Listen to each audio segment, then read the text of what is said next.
Hey, what is up, guys? Kevin here with, well, Team Let Me Smash. Nope, not Team Let Me Smash. Crescent Moon Rising. I'm just trying to fix that. Hold on. There we go. Okay, so by the title, you know something's up, right? And by that something being up, it is literally a creative deck build. I know I said that we were going to do Gaia and Dart Machines, and we will, but I want to start with this. Um, because somebody mentioned it in a Speed Duel Discord server. Um, Look, we don't have Monarchs. For anybody who's confused, we don't have Monarchs in Speed Duels at all. But what we do have is the Apprentice Magician engine, and we have some pretty good monsters that are level 5 and level 6 that can substitute as our Monarch monsters. Now, going through the history of Monarchs,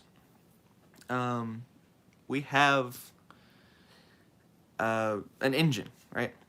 And it's a pretty simple engine that involves the cards Apprentice Magician, Old Vindictive Magician, and Crystal Seer. And at times when there was powerful spells, you would also see cards like Magician of Faith. Now these cards are the whole engine, right? So normally you would see, 3 Apprentice, maybe 2, 3 Vindictive, and then Crystal Seer or Magician of Faith. And that pretty much stays the same, right? You're not going to change that. That's basically going to stay the same. The only thing you might change is maybe you don't want to play Seer. Maybe you want to play Magician of Faith. Maybe you do want to play Seer and maybe one more Vindictive. That is up for debate of what is currently going on. But 3 Apprentice Magician is a staple for making this deck. What we're going to try to do with this deck, right? So for now, we're going to work off the 3-2-1 strategy here, right? 3 Apprentice, 2 Old Vindictive, 1 Crystal Seer. And we're going to work from here. So, what monsters do we have that are level 5 and 6 that can take the place of Monarch monsters, right? From the newest set, at least, the best that we have is Gap, the Divine Soldier, and Dark Ruler Hades, or Hades, as some people like to call it. Yes, it is Hades, but for the reasoning of the TCG, we're going to call it Hades, right? So what do these two do? And if you don't know, Gap's going to switch everything into attack mode. It's going to keep it there, so flip effects aren't activated at that time. So if you're playing against Stall, it's really, really good to out Man-Eater bugs. It's great to out a lot of different cards, right? The other thing that we have is Dark Ruler Hades. If you don't know what that does,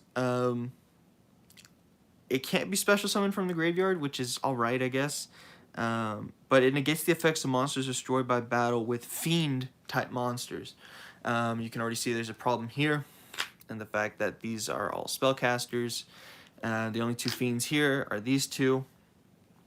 But we do want to have the ability to summon them with things like not Crystal Seer, but Apprentice Magician, the engine, being able to go into Apprentice Magician, setting the Old Vindictive, and then next turn flipping it, destroying a monster, and summoning a pretty nice attack monster, right? So yeah. So maybe playing 2 of each might seem bulky at first. It can be easily managed, right? I'll explain that in a minute. This isn't set in stone, this is just ideas right now. Because we are playing Fiends, it is kind of important to play, or we were playing a card that makes Fiends able to, destroy stuff and not have to activate their effects in grave. You can play Gilgarth. It's a high attack Fiend. You could also play New Doria if you really wanted to. I don't see why you would. But if you want, you can play Gilgarth again, just for that little bit of Fiend stuff, right? You want to see the ability to attack and to, if you have the Hades on board, you want to be able to see the ability to, to attack and to actually use that effect other than Hades itself. So maybe you play this, maybe you don't. Again, these are just speculations at this point. We'll get to deck building in a second, right? Probably the best card that you would almost 100% of the time want to play is Allure. Deck consistency is going to be super duper important with this. As you can see with Hades, Gap, they're darks. Same thing with Old Vindictive and Apprentice. And the only one that's not dark right now is Crystal Seer and the Engine. So for sure you're going to want to play this. There's no reason not to. It's just good. Any deck that's playing darks, as said before by literally everybody that plays speed duels, you're going to play Allure Darkness, right? So yeah, definitely play Allure of Darkness. Moving on. I think seeing something, maybe you can play Dark Eruption. Who knows? Again, these are just ideas at this point. We are going to be getting to the deck building portion. We'll discuss things together, and we'll actually build something together, and we'll do some test hands, and we'll play it out, right? So Dark Eruption, maybe play it at 1 or a 2 of. Who knows, right? Card I feel like you do play regardless is Zoma. Zoma the Spirit. Not only is it great for dealing damage to your opponent, but you can also sit on it, tribute it, I believe. Yeah, you can tribute it and just have a good time, right? Because you attack into something, you can make your opponent take the damage, or you can stop your opponent from attacking, summoning this, next turn going for the Gap or the Hades if the damage isn't enough to end them with Zoma itself. You could also find yourself at times, right? Maybe, perhaps, playing something like Metal Reflect Slime. I thought about playing, the new Nightmare Wheel as well. Is it worth it to play these things? Zoma is, and perhaps Metal Reflect Slime is. Again, there's not a big use for this other than using it as tribute fodder to stall for a turn and then going back to your turn and wrecking things, right? Especially once they declare battle phase.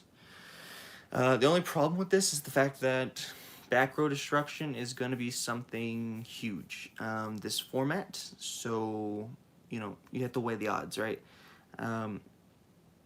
If not, then go full force with this, I think, because there's no other reason not to. But if there's heavy back row removal, then maybe play it safe. Maybe only play the Zomas. Maybe only play Zomas and Metal Reflector. Maybe only play Zomas. I think it's up for interpretation. Again, the meta isn't really well defined right now. It's kind of just up in the air. We don't have any real events for it. Even local events, we don't really have those right now. So, again, it's up in the air. But I do feel, regardless of the back row destruction, you play something like Zoma the Spirit, just for the fact that it's good. It's good for multiple reasons of not only putting a monster on your side of the board, but one that can have some pretty devastating consequences for destroying it if they don't have monster removal that isn't in the form of attacking, right? So what else do we have for this deck? What are the possibilities for us to play for this deck? Well, besides that, there's not too much. Obviously there's random tech cards that you can play. Maybe. Oh man, this is rough. Maybe. I'm just looking through the stuff in my binder here. What else we could play that's kind of worth it? There's not really much. But here's the thing, right? I think if you have a solid strategy to outplay your opponent, right, you win, right? And that's always the case, no matter what you're playing. So let's get to the actual deck building part of this, right? Because I think that's important. Obviously, we're going to play 3 for now, right? We'll play 3, 2, 1. I think that's fair. 3, 2, 1. So that leads us at 6 cards. We get 14 spots left, right? If we have the ability to, we can't find something else to play, maybe we play another Old Vindictive Magician too, okay? But, here we go.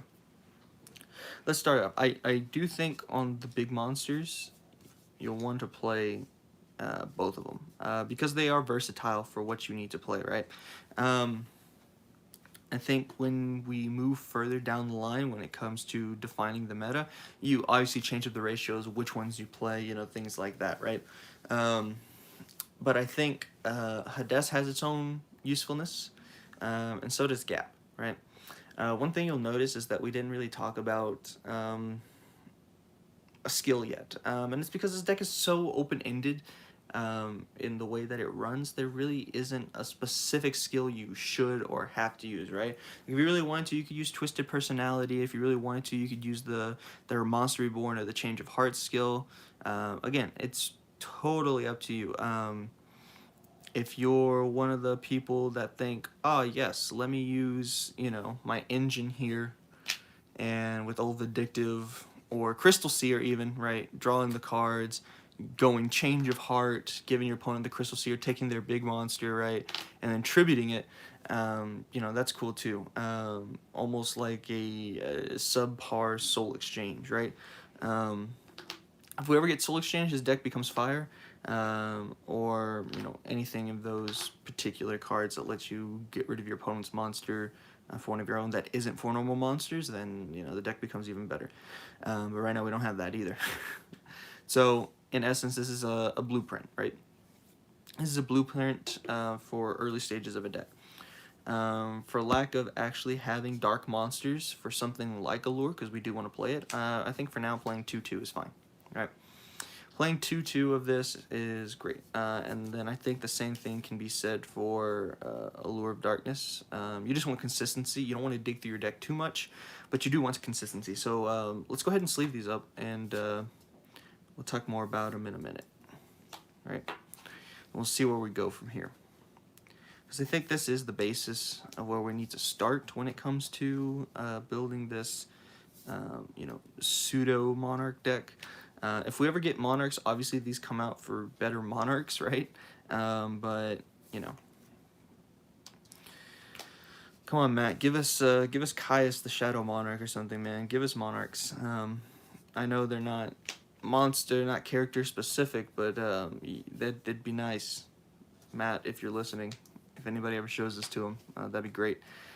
So what do we have right now, right? For the monster lineup, at least. Well, let's talk about it, right? Again, we're playing an engine. Running out of room here. Have the camera flip, so normally I'd have more room on this side, but I'm having to change it up today. All right. We're having the engine, 6-card engine, right? It's not intrusive. It has its abilities to work with, you know, things like that. Yes, it is indeed speed duels. Again, we don't have Monarchs, but we're going to be using the same strategy that Monarchs used way back in, what is it, 2006, 2005-ish, somewhere around there. Using monsters that are, you know, level 6, level 5s, that have really good effects for speed duels, right? Because I see a lot of people actually wanting to play things like, especially Gap, right? You see people wanting to play with Gap. It makes sense, right? Because the card is good. It has a lot of versatilities when it comes to things like playing against stall, and mainly for the fact that it's going to flip a lot of the monsters that are going to be doing flip effects, right? Or, again, against stall, playing something like Hades, Hades, whatever. You're going to want to see it. And again, like I said, it's gonna depend on what the format turns out like. If stall dies off, then maybe we don't play this. Maybe we play it in side deck. We play more gaps instead. But for now, we're testing, right?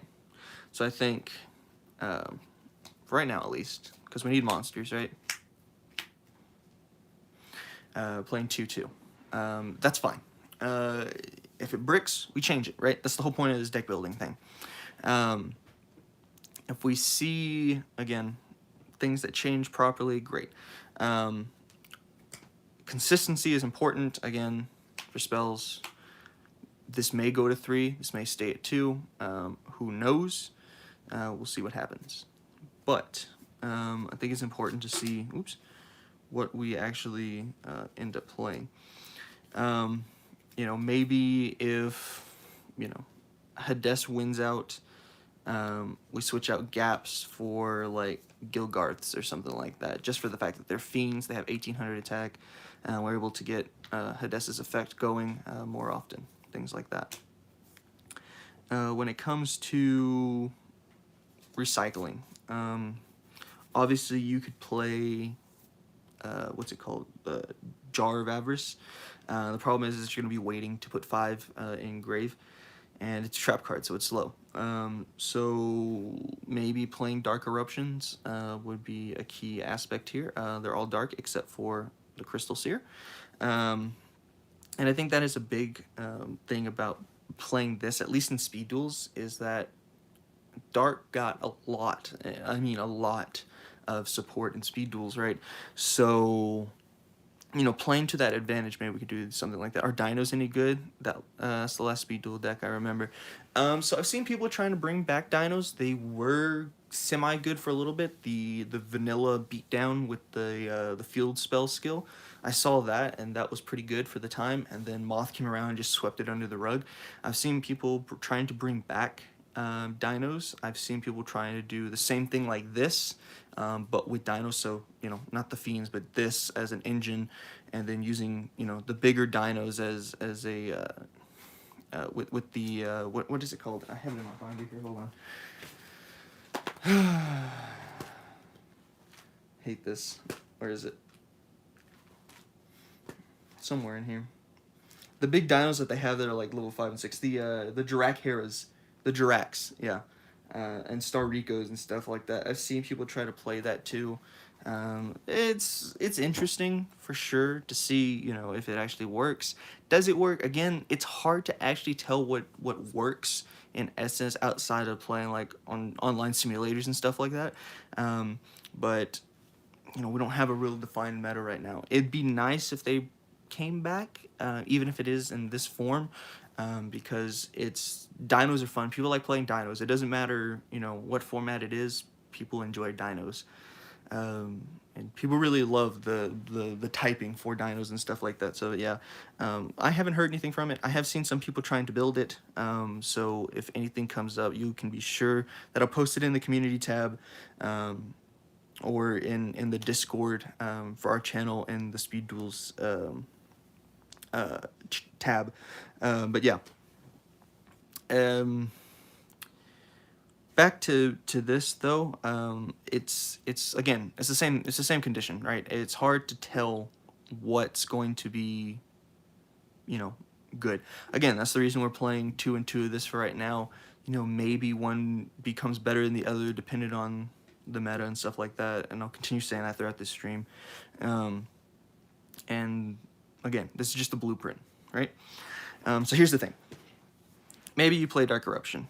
It almost feels like you will, regardless, right? Just for that ability to recycle. Hadesses, especially if you're playing Hades, right? You're not going to be special summoning him from the graveyard, like, at all, because that's his effect. So, like, you need to be able to summon other things from the graveyard, 1500 or less attack. Unfortunately, the big monsters don't fulfill that condition. However, the little ones do. So maybe you add back old Vindictives, or you still have, you know, Magicians Engraved. Maybe you add back an Apprentice Magician. Who knows, right?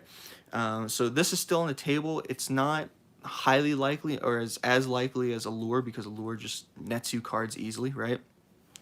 But I do want to talk about Zomas, because Zomas are awesome. Like, there's no downside to this card. You can say, yeah, it's a trap, but, right,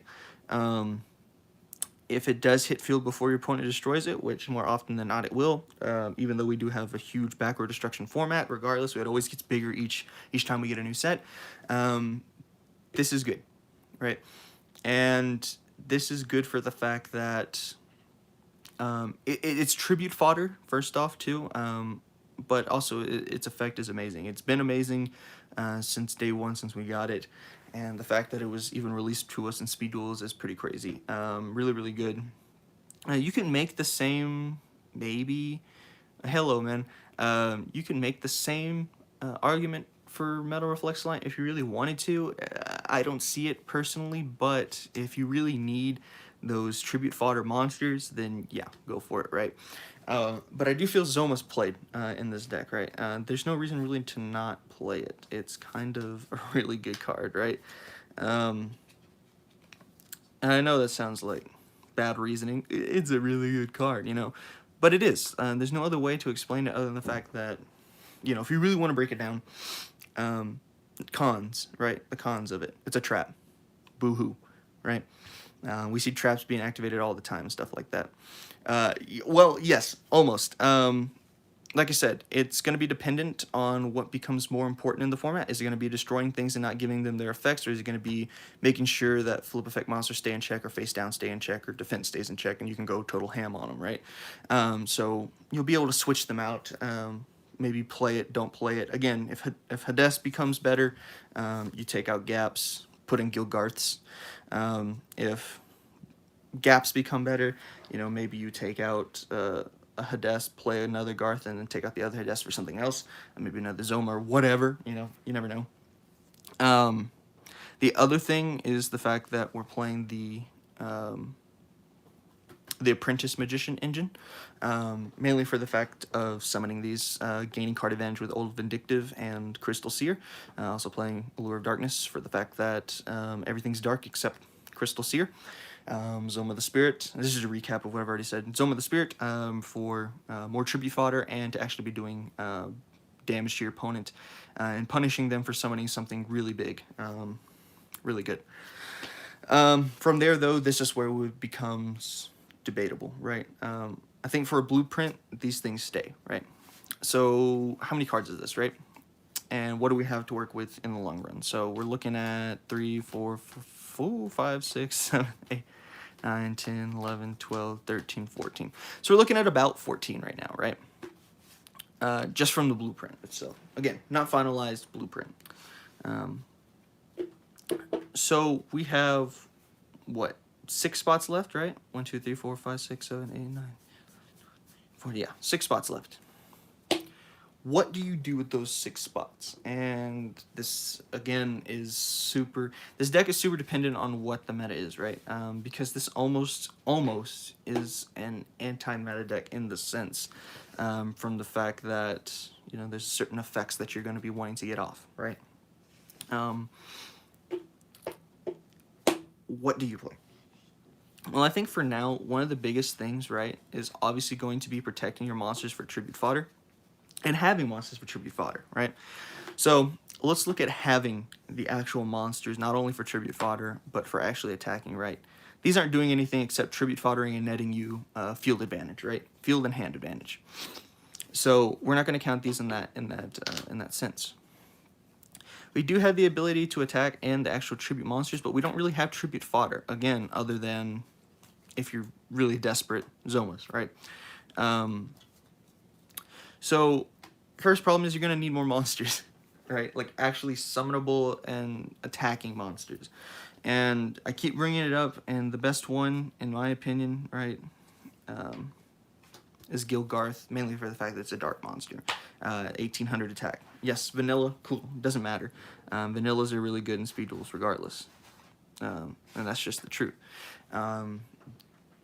Playing 2 Gilgarths seems reasonable, right?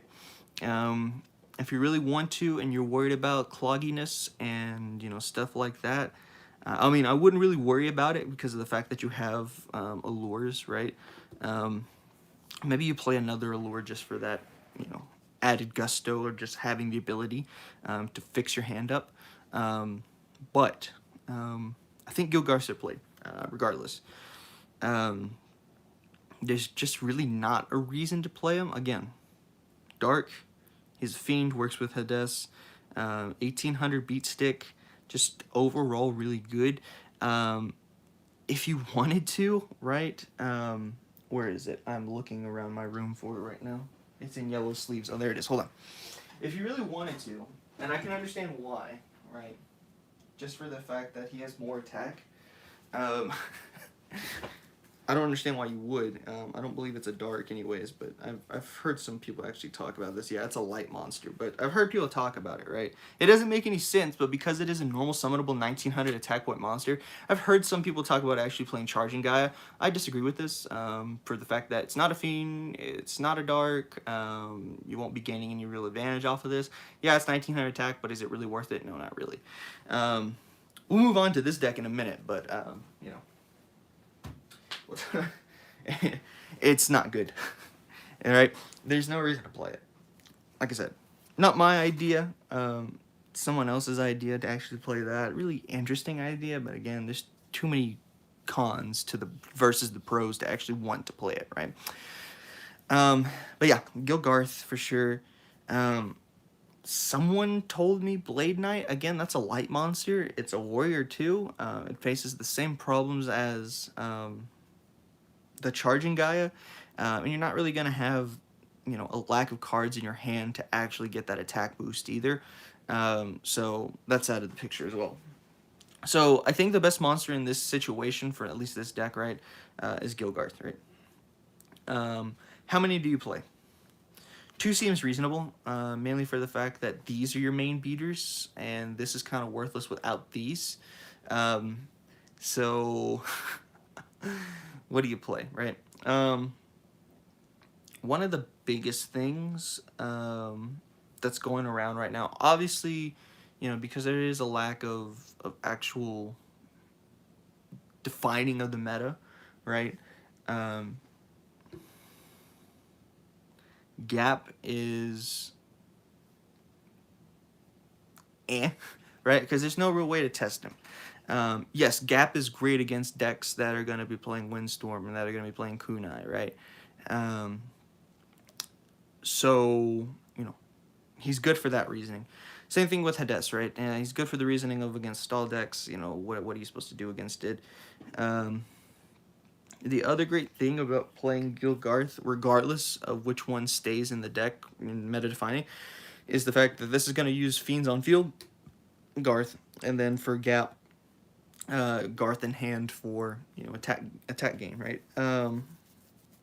Again, for now, I say play both too, and just another reasoning.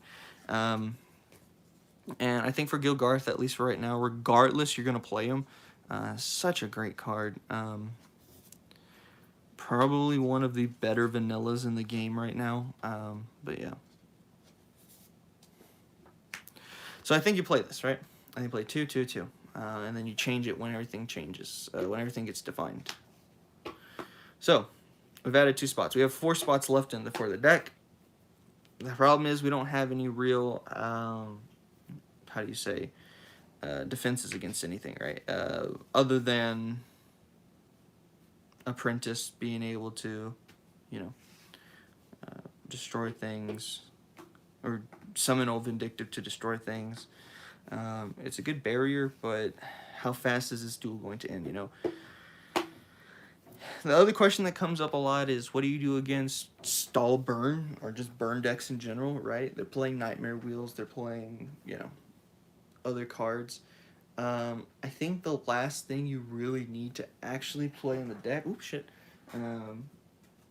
that's really important, that not a lot of people are actually, God, I keep hitting the table, that not a lot of people are actually talking about. Like, I talked about Twister last time, right? Which was fine. Twister was fine. There's nothing wrong with Twister. But I completely forgot that Spell Shattering Arrow was a card. It does the same thing, and it actually burns your opponent. So, you know, maybe you play this instead, and you play Twisted Personality as a skill. Where is it? Hold on. And maybe you play Twisted Personality as the skill with this deck, right? Just for that fact that there are burn decks. Spell Shattering Arrow is a really great card regardless. And I think being able to destroy things, whether your opponent's playing a deck that's going to be using field spells, it's going to be using, you know, basically anything that's face up, right? Especially against burn, really, really good. So maybe we play Spell Shattering Arrow, and maybe Twisted Personality becomes the skill for this deck. But again, blueprints. Having having 4 spots left in the deck really becomes a challenge. Again, those spots might clear up once we define which of these you really want to play more of these two, right? Between Hades and Gap. But for now, we need to do our best to actually, get to where we need to go. So I think for now, we'll toss out the Dark Eruptions. We won't play them. We're really trying to go linear here. Between Nightmare Wheel and Spell Shattering Arrow, I think you play 2 Spell Shattering just for the fact that it's such a good card against Burn and stuff like that. Again, even against decks, you might see Dark Machines coming. Again, we're going to build those later. Using Heavy Metal Raiders as a skill, obviously Spell Shattering puts a stop to that pretty quickly. You're going to be able to draw into it, again, pretty quickly. So I think not maxing out on it is fine. Playing 2 Spell Shattering would be great. As for the last 2 spots, cases can be made. I think you either play one of these two. Cases can be made for either one. I get it, right? Playing Nightmare Wheel against something that's super aggro and just, stopping that. And then burning your opponent is great. Especially if you're playing Twisted Personality, there's no reason not to play Nightmare Wheel, right? But if you're playing Metal Reflect Slime, obviously you get the ability to tribute as well. You get more tribute fodder on the field. You don't have to sacrifice your Zomas as well. It is up in the air. If you really want to, just to test it out to see which one becomes more useful, just switch between them. Play 2 of this. You like it, great. Try 2 of this. You like it, great. Whichever one you like better and it gives you better results, obviously is the option you should go with. For me personally, without any actual testing, it just makes more sense if we're already playing Twisted Personality to play Nightmare Wheel. Again, for the fact that our opponent is going to be taking damage from this and then giving counters to Twisted Personality, we'll be able to get more card advantage. So I think Nightmare Wheel at 2 rounds up the deck, right? And if that is the case, then I'm going to get the other 2 of each of these, or one of each of these again, wherever they are here in the stack of weirdness.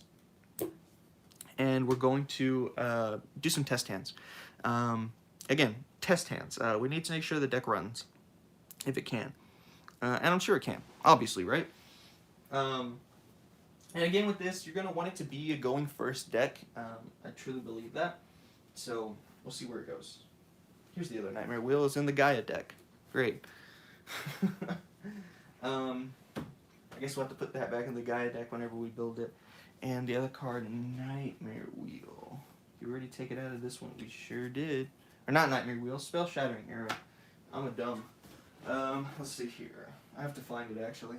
That's kind of sad. Let's see. Where is that other Spell Shattering Arrow? I don't know. Oh, shoot, man. Where is it? It's here somewhere. It's in one of these Yu-Gi decks. Maybe. I know I opened 3 of these Yu-Gi decks. Where are the other 2 Spell Shattering Arrows is my question. Maybe they're here.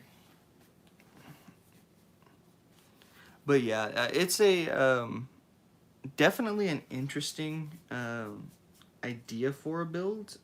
Again, proof of concept hasn't been made yet, which is you know what I mean? It's obviously we can, speculate all day about it and say, hey, this might be good, right? Oh, but we don't actually know if it will be until it proves itself, and that's with any deck really. But wow, where the hell did I put those Spell Shattering Arrows? You've got to be kidding me. There's no way that I just just lost them. Just lost 2 of them. That's ridiculous. How the hell did that happen? Unless there's somewhere else that I have them, like the other Yu-Gi decks or whatever, that I just don't see right now. Wow! got the big dumb going on here, guys. What the hell? Trying to think where else I put those Yugi decks. Maybe they're here. Hold on. I need that other spell shattering arrow, or else this is not gonna end well for me. Really? Are you kidding me? I just don't have it anymore, or did I, put it with the other stuff? Or am I just dumb? It might be that I'm just dumb. Hold on. Or I lost them, one of the two. Yeah, because that's all old stuff. Oh, man. That's rough, buddy. Did I open 3 of those? I sure did. Oh, man. You're kidding me. You're tearing me apart, Lisa. As Tommy Wiseau would say, right? That's not it. Those are dice. Really? I lost them that quickly, huh? Why? I'm still thinking. They're here somewhere. They have to be. There's no reason that they were just... Oh, maybe here. Hold on. Maybe I'm just retarded. No. Okay, never mind. They're not there. Oh, man. Where else would they be? Because I remember building them, the Gaia stuff, and having to open 3 of the Yugi decks, so... Maybe they're with the Yugi deck cards? Maybe? Maybe not? That doesn't look like the stuff that I'm looking for. No. Yikes, that's so weird. The fact that, I bought a whole damn case of this, of the new decks, right? And it's just gone. The 2 other ones are just gone. I don't want to open the last one and then find it, because I want to sell the last 2, or give them away as part of like a giveaway or whatever, but like, what the hell? How? I mean, I doubt they're in the closet back here. Hold on. Look at my dresser and everything real quick, because I'm just so confused how they could just disappear like that. We got some weird ass monsters in the house or something. Huh. That is so odd. Like, for real, it's just crazy. Well, will we ever be able to test this? Will I ever be able to find what I'm looking for? Tune in next time to find out. I don't know. Like, they gotta be around here somewhere. Cards just don't disappear like that. Unless somebody takes them, right? Nobody's been over here. Oh, man. That's rough. As one Zuko would say, that's rough, buddy. I was thinking, maybe I put them in my, Relinquish deck, thinking, oh yeah, Twister sucks, let's play Spell Shattering Arrow, but no, they're not there either. Oh, God. What have I done? What have I done? They're just gone. Yeah, they're just gone. What the fuck? I mean, I guess we could always put in another card and pretend it's Spell Shattering Arrow for now, but that feels so inadequate. Unless I put them back in the box. Hold on. Wait a minute. Wait a minute. I think I found it. Oh, I think I found it. Hold on. There's. I'm just dumb. I put them back in the box. Like, there's even ones I haven't even opened of the new Pegasus one because I didn't need all the shit out of it. That's crazy. I'm just dumb. Forgive me. I'm just dumb. 100% confirmed dumb all the way. Alright. Now I need sleeves. Where are they? They're right here. Great. But yeah, who would have thought that I would have been that dumb for probably, what, 5 minutes? Yeah, that's believable, at least, you know. What do we need? 3 sleeves? 3 sleeves? Yeah, let's do that. Oh, we need 3 sleeves.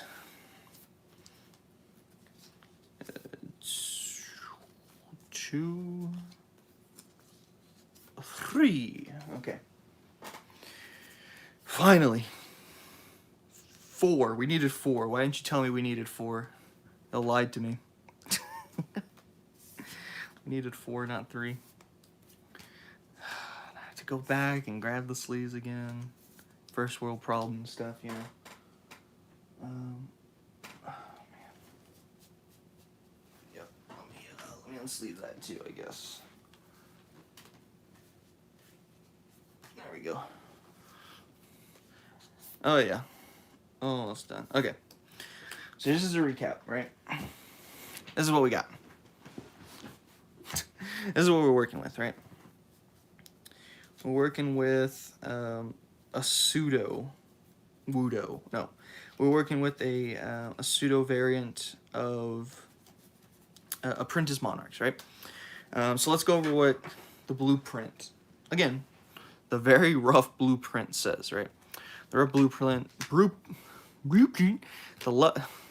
the rough blueprint says, 3 Apprentice, 2 Old Vindictive, 1 Seeker. My power's going low. I'm gonna charge it. 1 second. I came prepared for this. I knew it would. I just knew it would. Oh, this is gonna cool hard. There we go. Don't pull. Oh my god, why are you fucking pulling? Stay up there. You monster. There we go. Okay. All the technical difficulties this stream. But yeah. Play the pyramid scheme here. 3 Apprentice, 2 Old Vindictive. Again, debatable to put it up to 3. 1 Crystal Seer just for added ability to draw and get what you need without actually having to give a real advantage and then tributing it off. Again, the very rough portion of this, 2 and 2. Obviously, this will change regarding what the format actually becomes. Probably the best 1 tribute monsters we have, or at least some of them. Gilgarth, again, supporting the Fiend stuff. Good beat stick. On the spells, 2 lures, consistency, 2 spell shattering. We're playing Twisted Personality. This is the thought process, right? Great for destroying actual, burn decks and dealing damage at the same time. Zoma, great burn effect, Twisted Personality. Will I be using this often? I want to get it good because I'm tired of playing Relinquish because that's the only deck that I really enjoy playing. So playing something fun like this that is potentially meta viable or at least anti-meta, I'm down for. So I will be working on this a lot even after this for sure, 100%. But yeah, Zoma works with Twisted Personality. If they don't attack into it, they don't want to, right? And that's their downfall. I guess tribute it for Gap, right? Or Hades. Last card, Nightmare Wheel. Again, works with Twisted Personality. Gives you the ability to stay on the straight and narrow path of your linear win con. Just really good overall. For side deck, we were not going to work on that because that is such a mismatch of not knowing what the meta is. Obviously, it's going to change. Play the right cards to counter the meta, obviously. I do want to talk about this for a second. Some of you already know what it does. Some of you don't. Twisted Personality says that every time a player loses life points, put a counter on it. Max counter is 3. And then once per turn during your main phase, you can use the skill and remove counters. And depending on how many you remove, you get an effect. If it's 2, you get to Delinquent Duel 1 card out of your opponent's hand. And if it's 3, you get to pop a card on your opponent's side of the field. One face-up card on your opponent's side of the field. Let me clarify that. It is one face-up card. So monster destruction mainly. Or if you're playing against burn, obviously back row pops for sure. The stuff that's stopping you from attacking. With that being said, I think it's best to do some test hands. Let's see what a normal hand would look like. Theory crafting decks is fine and all, but if you can't put them into theoretical practice, then it's not worth it, right? Obviously. But yeah. Let's see. Obviously, this is going first deck, so we want to see where we are. So, first thing you'll notice off the bat is that for this first opening hand when you're into all monsters, is this a bad thing? Not really. Is it the best thing in the world? No. Here's why, right? You have no protection. You have no sort of protection in any form of the word other than Apprentice. But guess what? If this gets popped in some way or form, or if we get Santa Claus, you're done. And then you're facing a losing battle, right? But let's say this is a normal game where that's not super aggro, right? Just to prove a point. Your opponent destroys the Apprentice. You're able to... You get two choices here. You can go for... You got three technically, but you can summon another Apprentice. You can go for an Old Vindictive.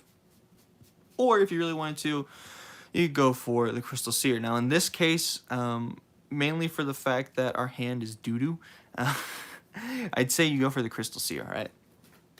And that's just the way that it is. I feel like this deck, if you were to play it, you're playing it on the fact of, well, reactive more than being positively active. Would I suggest this deck to others? I would suggest it to them to try to make it better. Because the idea of it is great. I personally enjoy it. But, right, as you can see, it has some problems. It's not the best in the world. Now, obviously, we've got, advantage here now. Able to, allure if we really wanted to, draw into more stuff. Banishing things like a Hades because we already have one in hand. Or if you really want to keep it, depending on what the game plan calls for at the time. If we're playing against Stall, obviously, we're going to tribute this, and we're going to summon the Hades. If we're playing against a regular deck that's just running, back row kunais and stuff like that, we're going to tribute. We're going to go for Gap, right? So for all, intents and purposes, we'll say we're playing against Stall for whatever reason, right? Now what we're seeing is the fact that this is going to be gaining counters to actually doing more popping on. We're going to be seeing, back row plays for certain decks and stuff like that. If we were playing against Burn Stall, obviously this becomes more helpful. Playing against regular Stall, this is probably the better option, right? This is the best thing that's going to happen. And even if that's not the case, right, we have Nightmare Wheels, we have things like that, right? Eventually we're going to draw into the Spell Shattering Arrow. So doing stuff like actually putting monsters out to attack with isn't that bad, because even if they get Nightmare Wheel, they get Mask of the Accursed, right? You're going to get counters on Twisted Personality anyways before drawing the Spell Shattering Arrow, so at least you'll be able to mitigate how much damage you're taking each turn, each time, right? So eventually, wherever they are, okay, this is the next draw, you'll get down to the Spell Shattering, right? And if you're not playing against a deck that's the Spell Shattering is useful against, obviously you side out, right? That's why we play side deck. But I'm not going to show a side deck because, again, it's super hard right now to determine what meta actually is without any real empirical evidence. But we're going to move on to a second test hand, just to do that, right? We're going to do 3 test hands total just to look around, and we're going to assess what the main problem with opening hands is. Let's say we're playing against, I don't know, one of my favorite decks, right? Relinquished, right? If we don't know we're playing against Relinquished, right? For whatever reason, let's say they're not playing the Pegasus skill, or they are playing the Pegasus skill and we think they're playing Tunes, right? Even then, we're still going second, regardless, right? Not what we want to do, but it's what's necessary. So now, we're sitting and we're looking at a hand that's, it's alright, so we're going second. We're seeing Spell Shattering Arrow and things like that. What would I say would be best hand, right? I think best hand is opening any combination of, obviously, Allure, Apprentice, possibly one of the big monsters, and then either something like, depending on the situation, right, Spell Shattering, Nightmare Wheel, and or Zoma. If you're opening any combination of these, well, not this, but of these two, with these, any of these, I think you've got a pretty good starting hand, right? So what we're looking for is not seeing a whole bunch of too much clogging, too many monsters, right?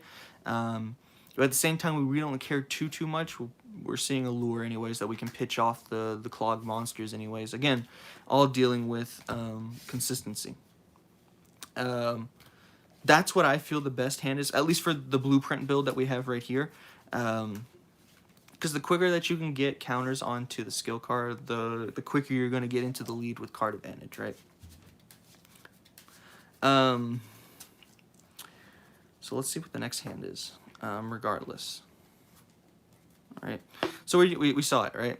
The only problem here of drawing into a lure is that we've also drawn into a Crystal Seer and not a Dark Monster. We've drawn into the one monster that's not a Dark Monster for the deck.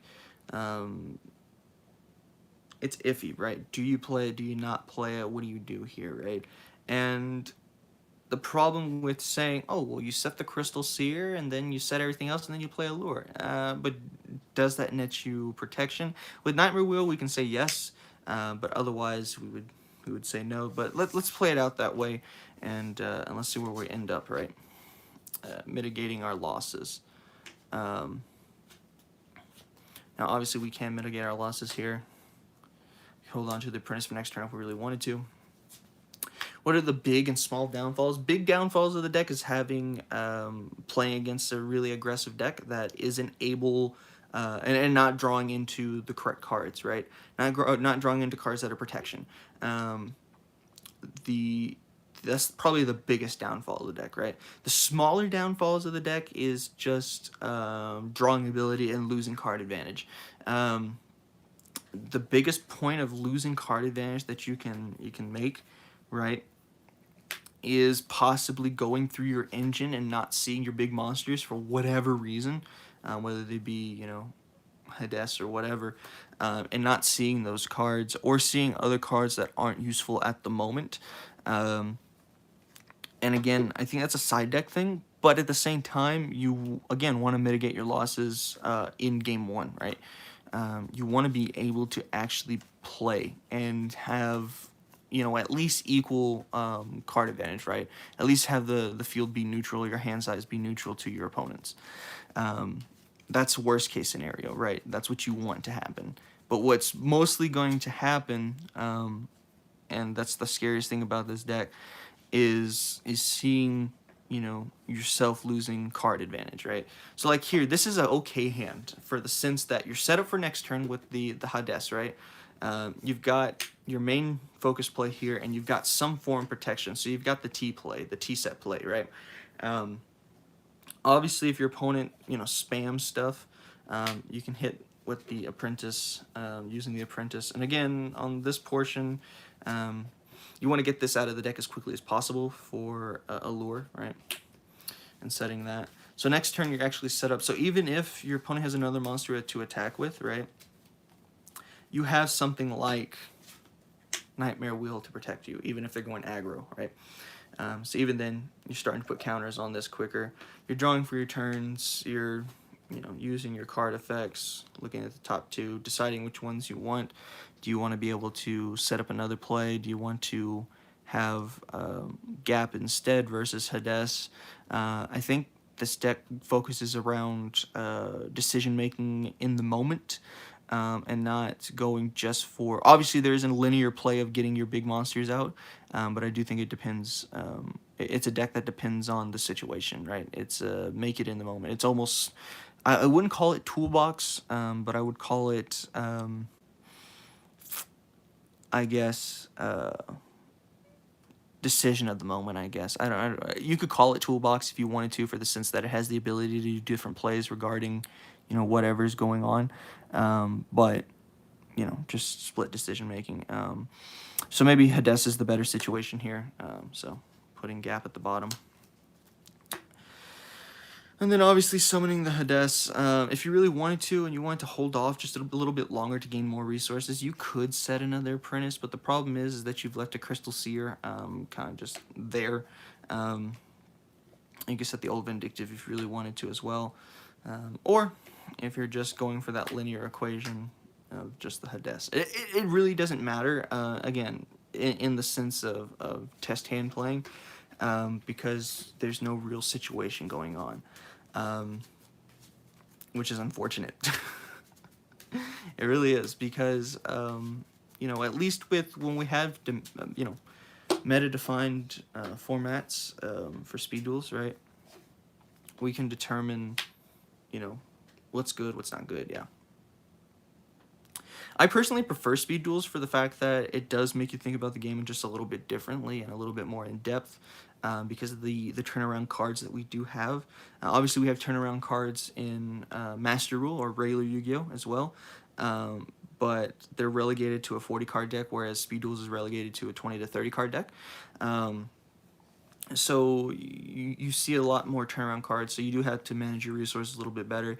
And that's why I think a lot of people that also play GOAT format find some, maybe not the biggest interest, but they find some interest in Speed Duels too, because of that ability to, or that need, more or less, to, hold your resources, know how to, do all of the resource management, more or less, right?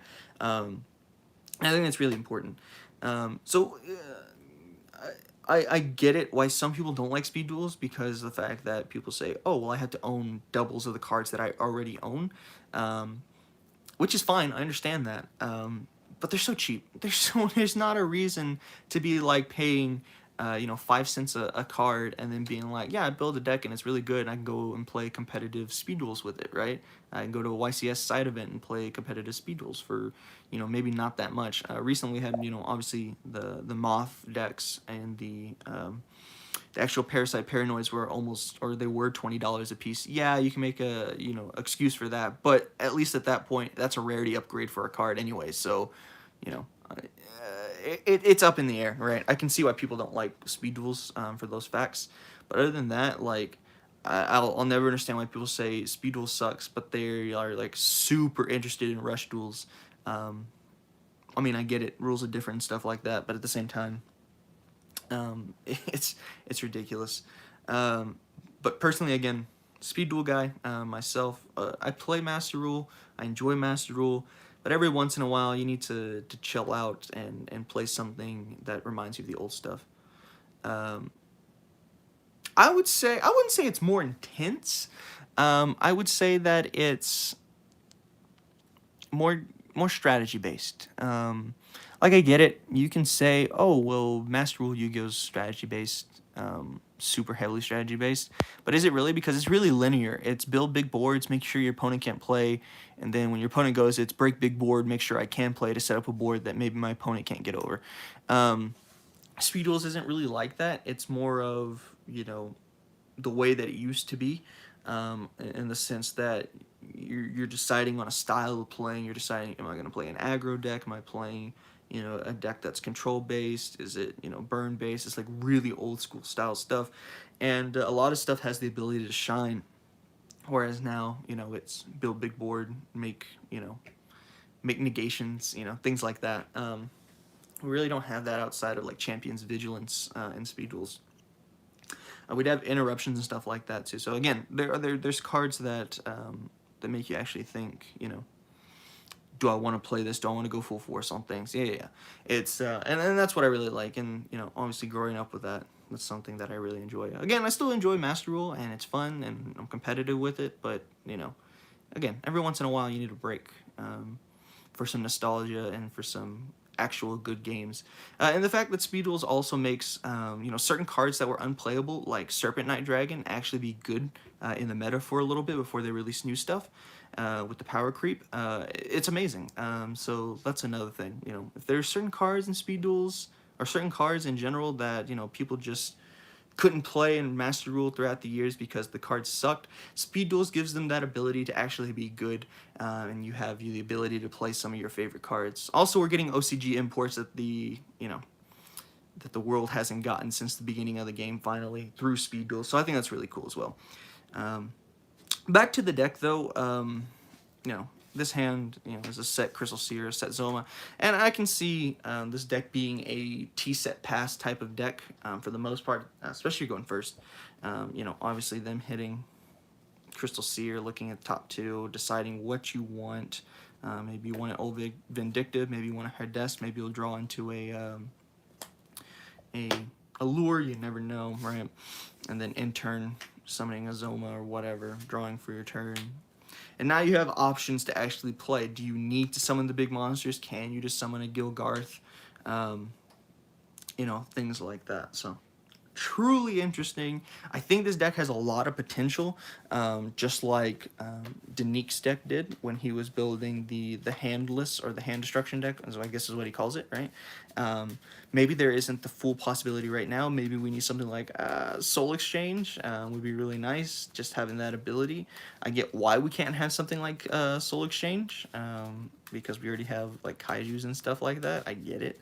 But at the same time, it'd be nice to have something like that. Oh yeah, look, it's literally just a T-set deck if you're going first. Well, I guess more than a T-set here, but, you know. It's all about card advantage, I guess, and card resource management for this deck.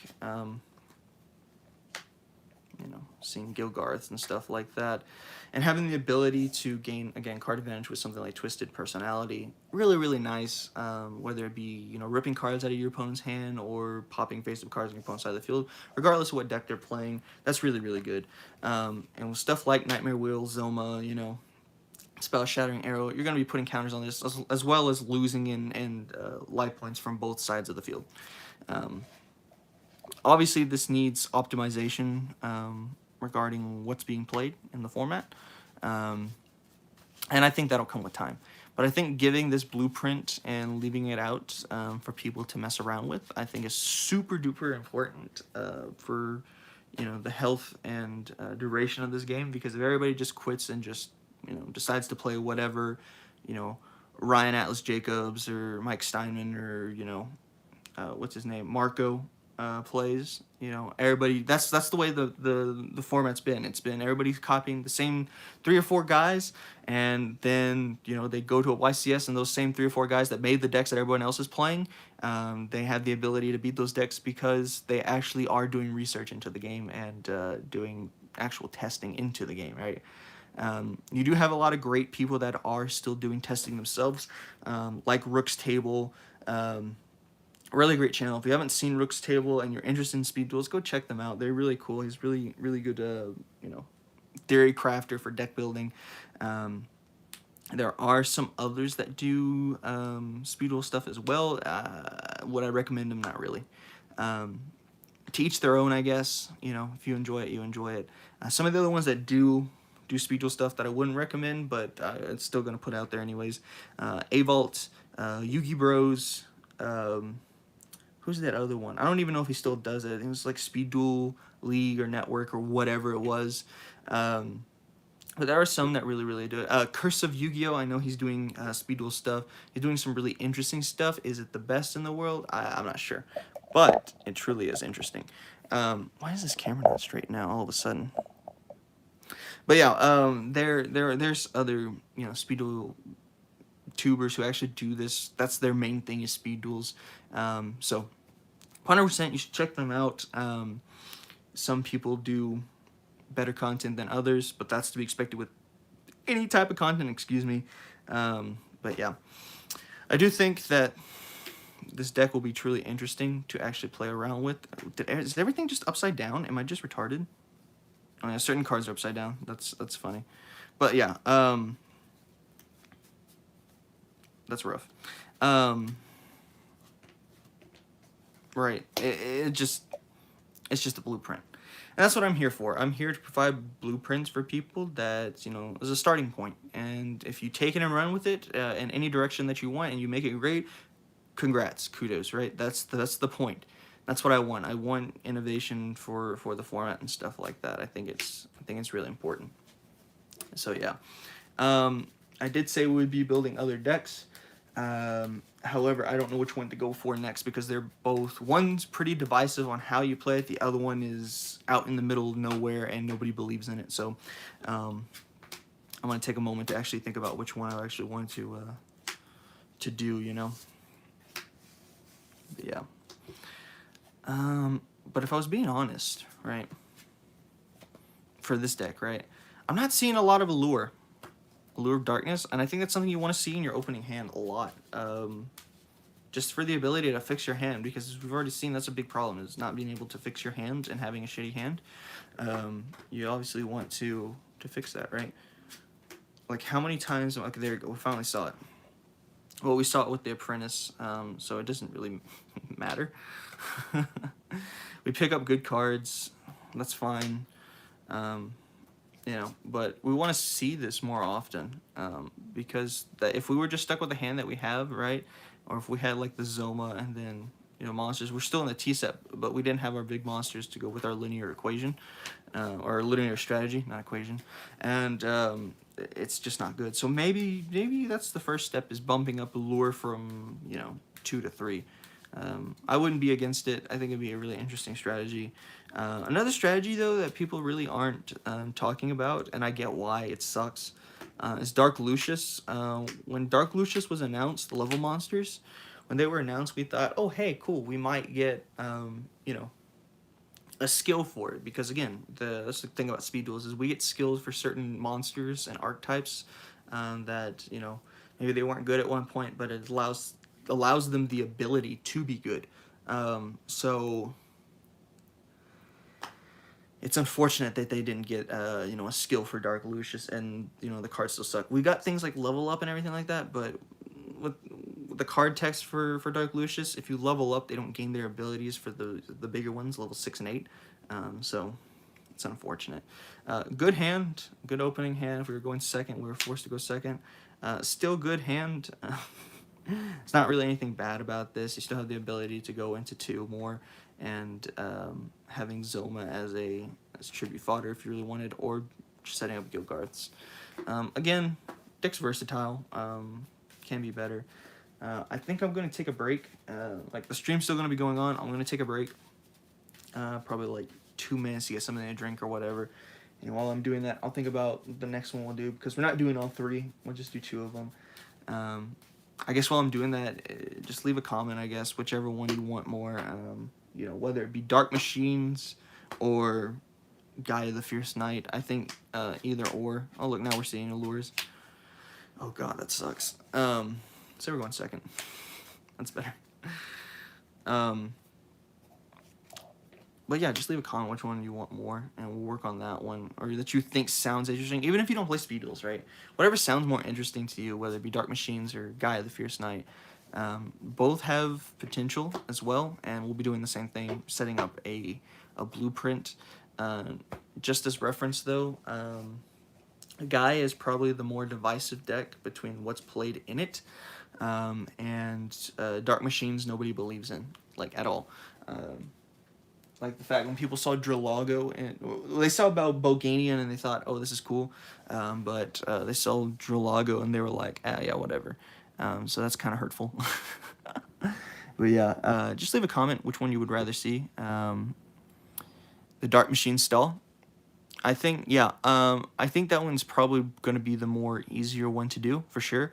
Again, because Gaia is so divisive. So let me somebody drink. I'll be right back. It's not going to take forever. I promise. It's going to take me like 2 minutes tops. Maybe even less. Maybe less than a minute. And I see it over here. I'm actually going to go grab it right here. Oh, my old back. And we're going to start on this real soon. Let me just go get somebody a drink. I'll be right back.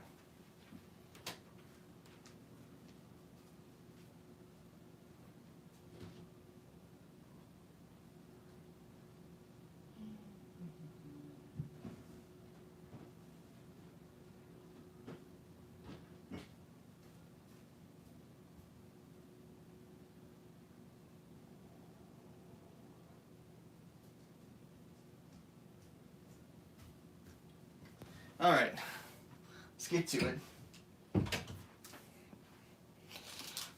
We got the Gatorade, we got the will and ambition to live and actually try again. But yeah. Oh shit. So I think the best thing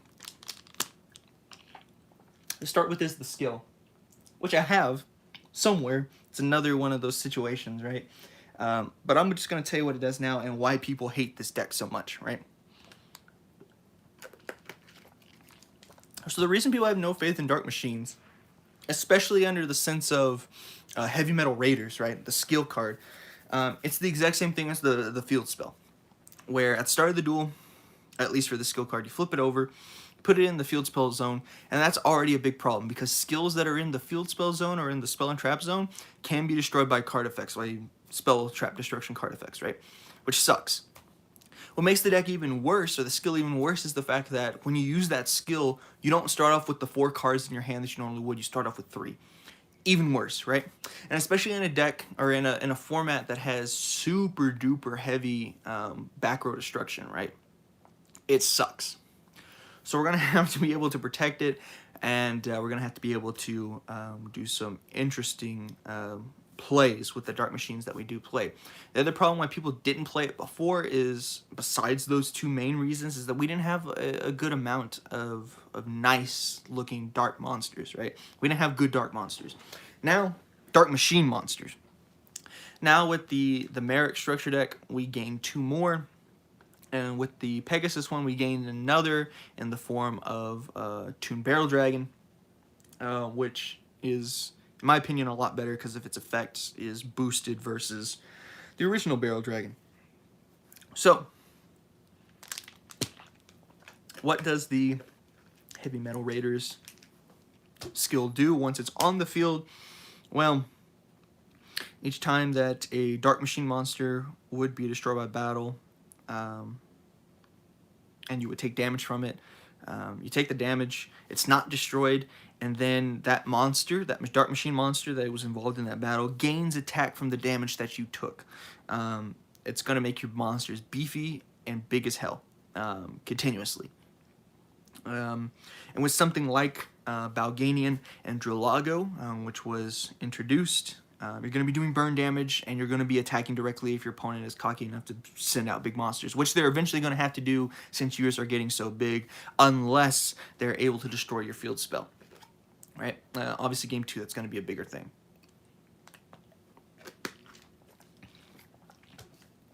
So, let's talk about those monsters, right? Balganian. And where is he? We have him somewhere.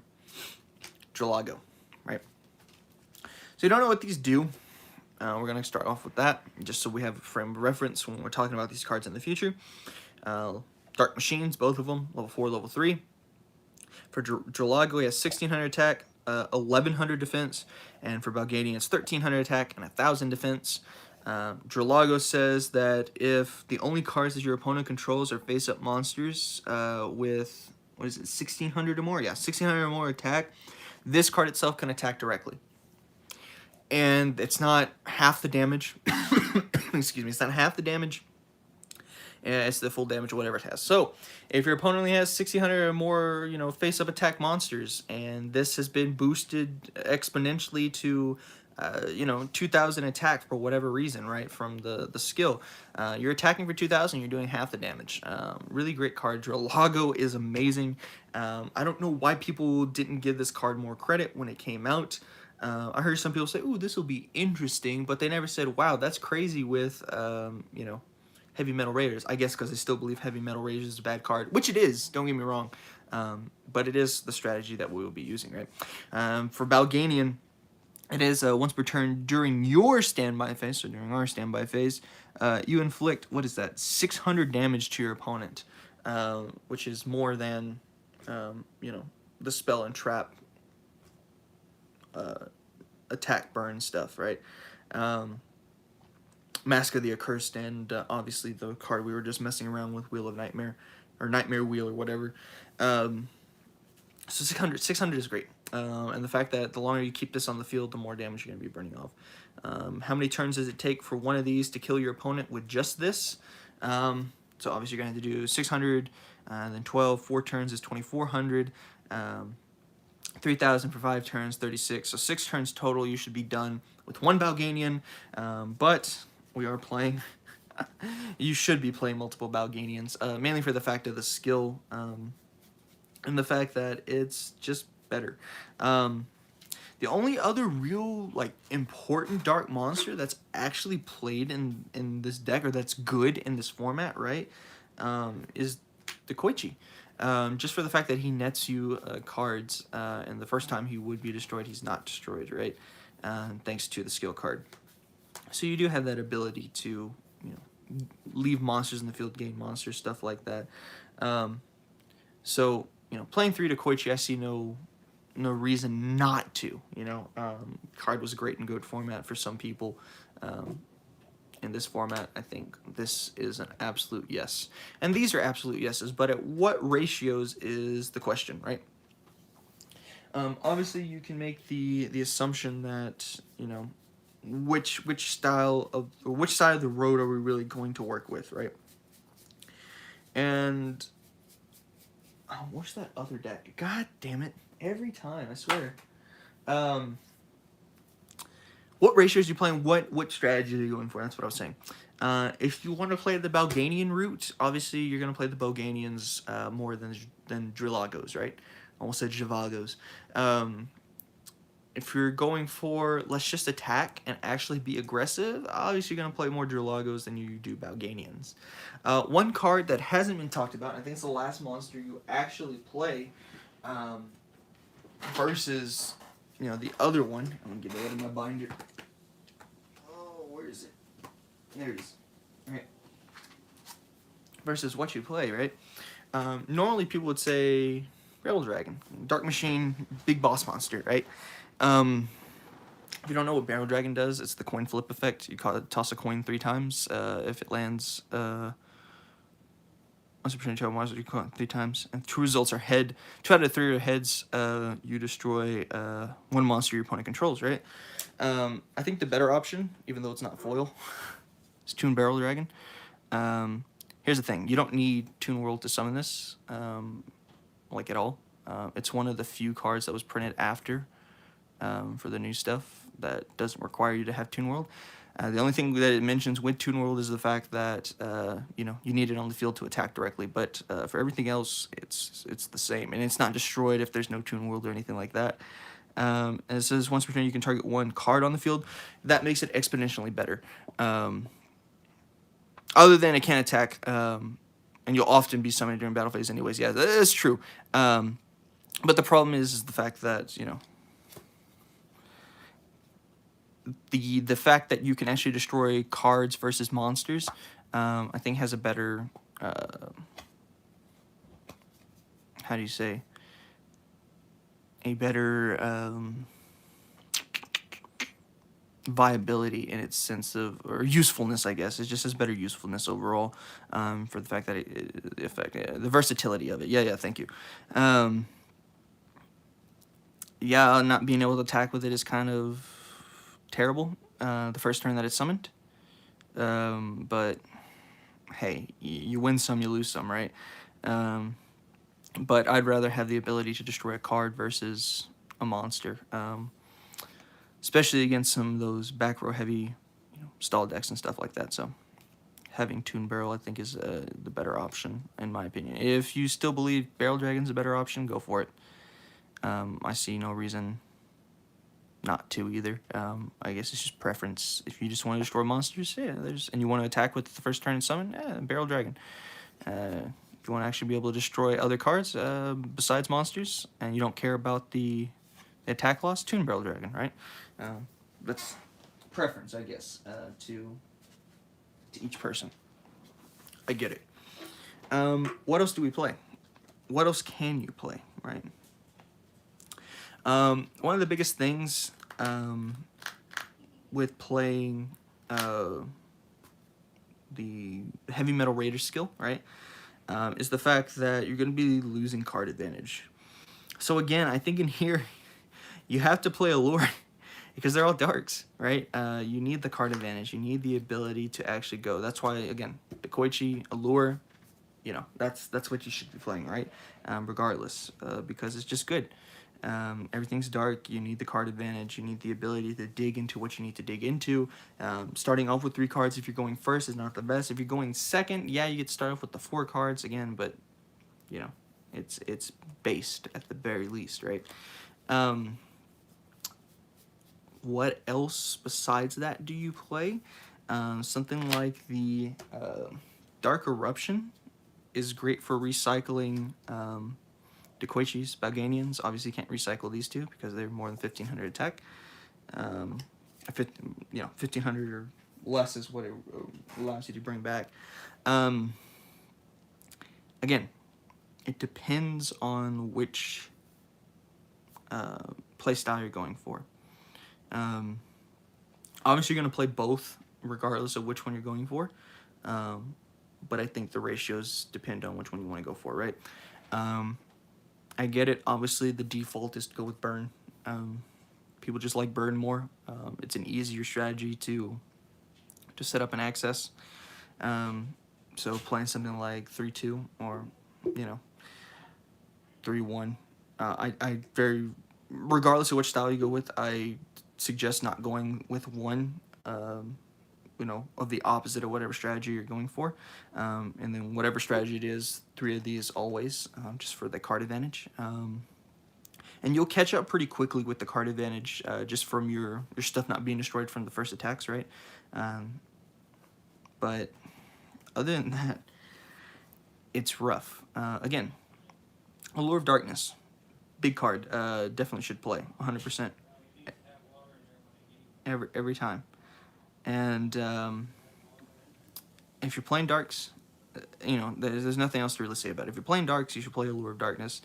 And you should be thinking about at least maybe playing Dark Eruption if you can afford to, if there's enough targets for it, right? Obviously, going for the burn variant, you probably would want to play Dark Eruption to recycle your Balganians, and if you really needed it, to recycle your Dekoichis.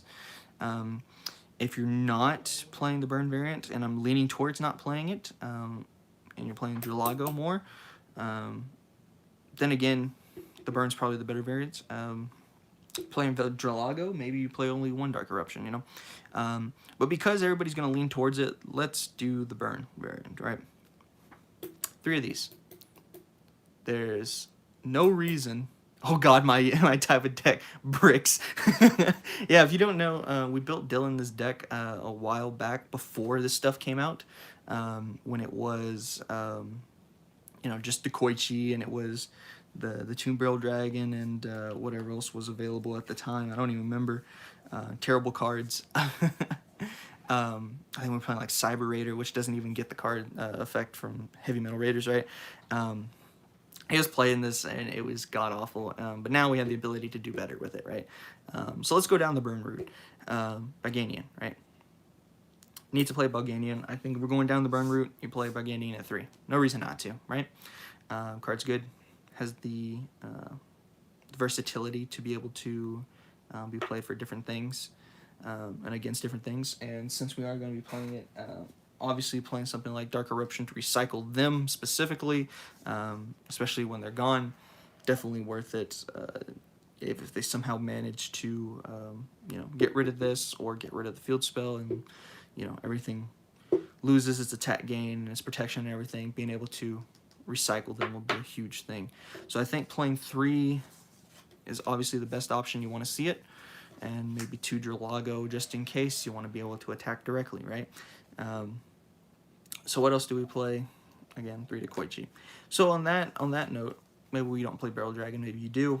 Again, up in the air right now. So we're looking at 3 Dekoichi, 3 Balganian, that's 6, 2 Dralago, that's 8, 2 Dark Eruption, that's 10, and at the very least we should also be playing 2 Allure, that's 12. We still have 8. So the thing is, if you're going down the burn route, you have the ability to play a multitude number of cards, right? I think, again, you play more burn cards. You play Zomas, you play Masks, you play the Nightmare Wheel, right? And I think you play them in a way that you focus on that. Obviously, burn deck.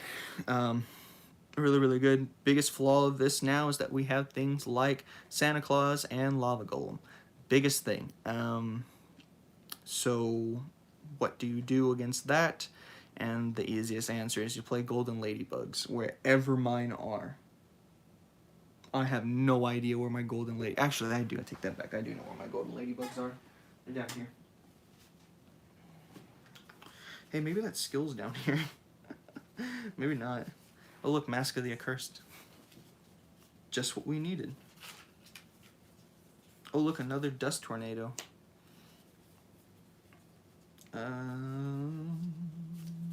I know we have ladybugs in here. Somewhere. Right? Do we? We better. Uh-oh. Maybe we don't. Okay, never mind. I don't know where my golden ladybugs are. I lied. But you play golden ladybugs. It makes no sense not to in a deck like this. Just for the fact that you're going to be losing life points anyway, right? Might as well get the ability to actually gain that life point advantage back. So playing Mask of the Curse, playing...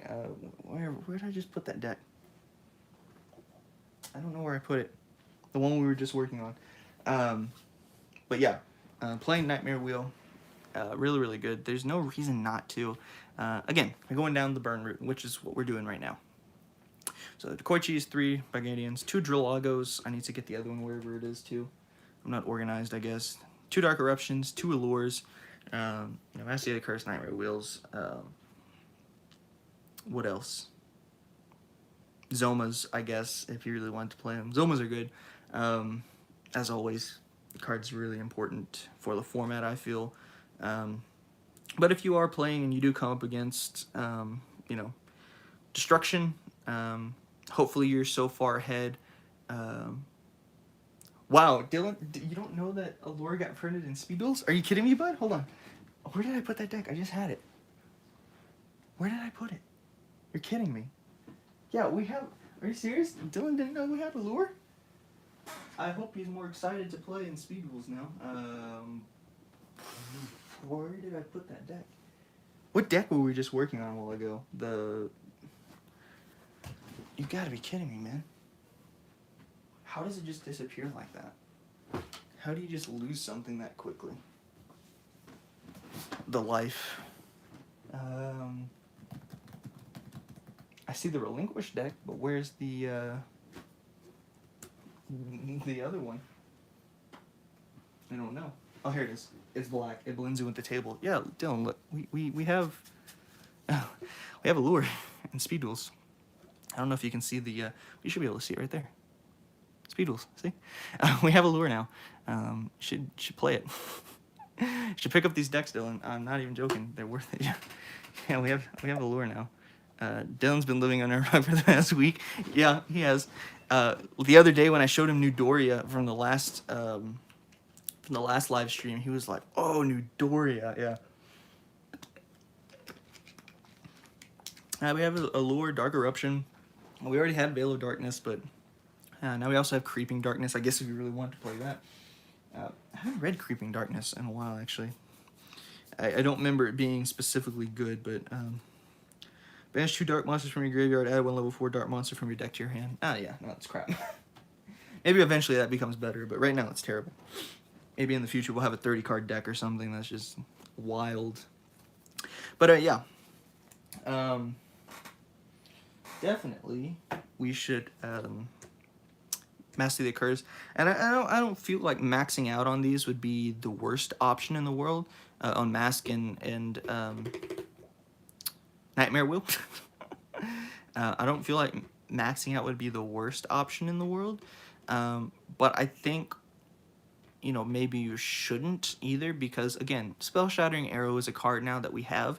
And just having everything taken away from you, like in one card move, is terrible. Again, you can always say, oh, well, I'm going to set, the Nightmare Wheel and just wait it out until that happens, and then Nightmare Wheel them again. That's 100% optional and viable. I get it. If you want to max out and go 3/3, so that's 6, you would be looking at, I believe, 2 cards left in a spot for the deck. Like, if you go with the list here being 3, 6, 8, 10, 12, and then adding the 6 here. I believe it does only hit spells, actually. You know what? I think you're right. I can just look. It does. It also only hits spells. So maybe only playing 2/3 then. Because this card is still really good.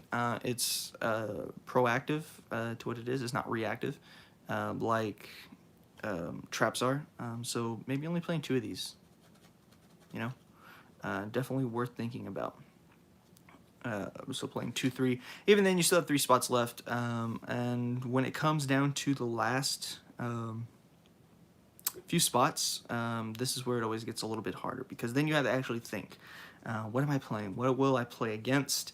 And again, for a format that's not really well defined at the moment, it's a little bit harder, right?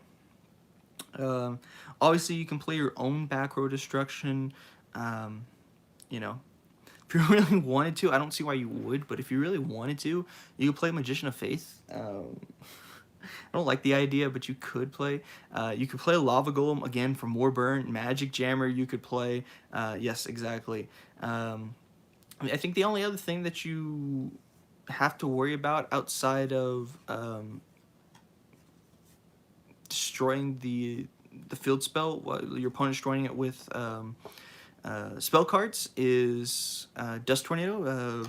People still play Dust Tornado, which is concerning. Again, you could play 7 tools if you really wanted to, but yeah. Yes, that's true. You can also swing, and that's a great point, actually. You can play Lava Golem, summon the Lava Golem while you already have a Drillago on field.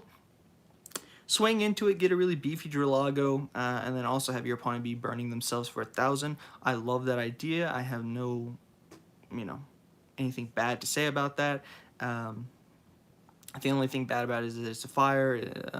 Unfortunately, it's not a dark, but you can work around that. We worked around it with the other deck, and even playing it at 2 or 1 doesn't really matter, because we're able to actually dig through the deck pretty fast through things like the Koichi, and as well as the Allure of Darkness.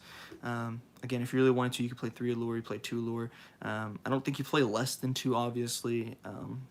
There's a case to be made for playing 3. But I get it why some people don't want to. If it is Heavy Metal Raiders, you would want Blast Spheres in a normal sense, right? But the problem is with Blast Spheres is that you're gonna have right. But the problem with having Blast Spheres is the fact that you're going to, again, be pretty reactive to things, right?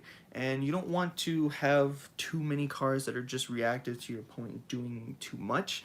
I mean, obviously, you can make the point of Dekoichi them attacking into it. And you can also make the point of, if you run Blast Spheres, maybe your opponent's more afraid that they're going to run into a Blast Sphere versus Dekoichi. But that also brings up the point where your opponent's going to be destroying the card more. If they know you're running Blast Spheres, they're not going to want to attack into it, versus only running Dekoichis and non-Blast Sphere targets, right? Or non-Blast, and anything that's not a Blast Sphere. So there is a case to be made for playing it and not to play it. I get why a lot of people would want to play it.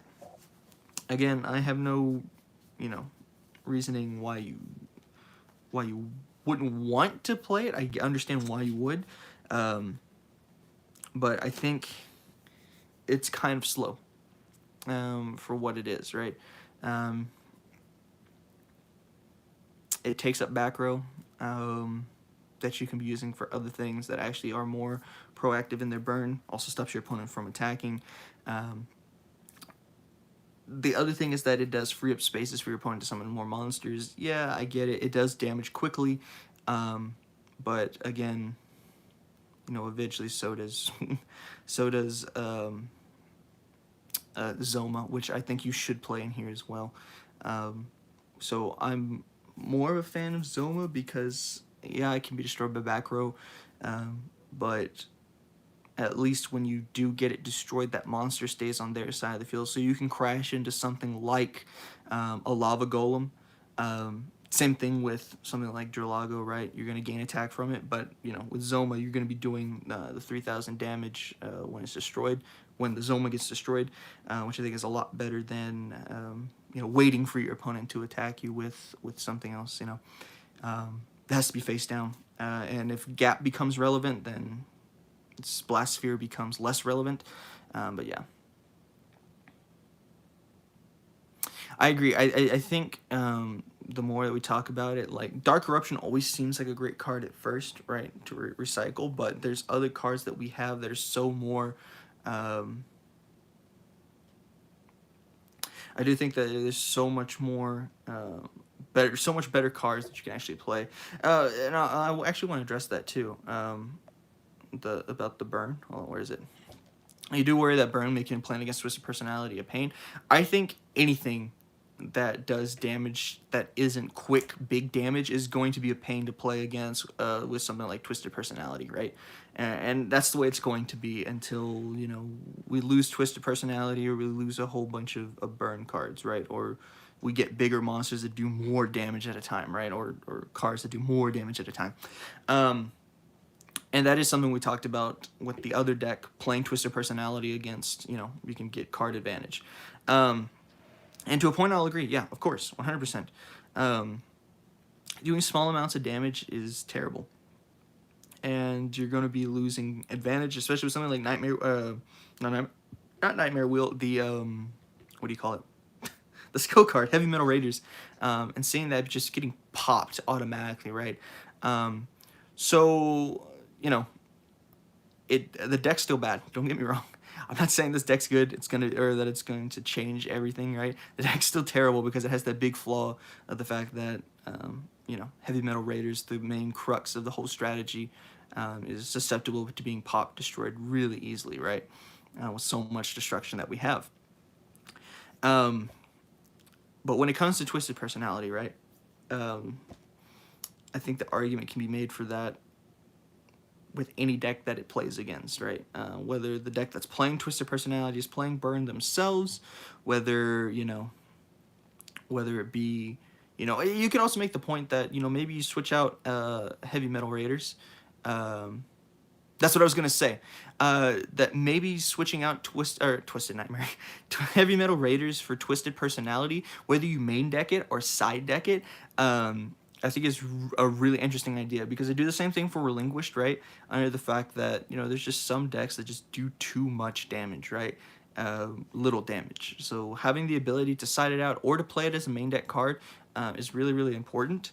And in that case, if we main deck it, it becomes a little bit harder to justify playing Dekoichis versus, playing other cards. That would be a little bit better. I'd love for Heavy Metal Raiders to be a card that actually stays relevant, right? But at the time, it just kind of isn't, right? Because we do have so many popping cards, and that is a great point to make.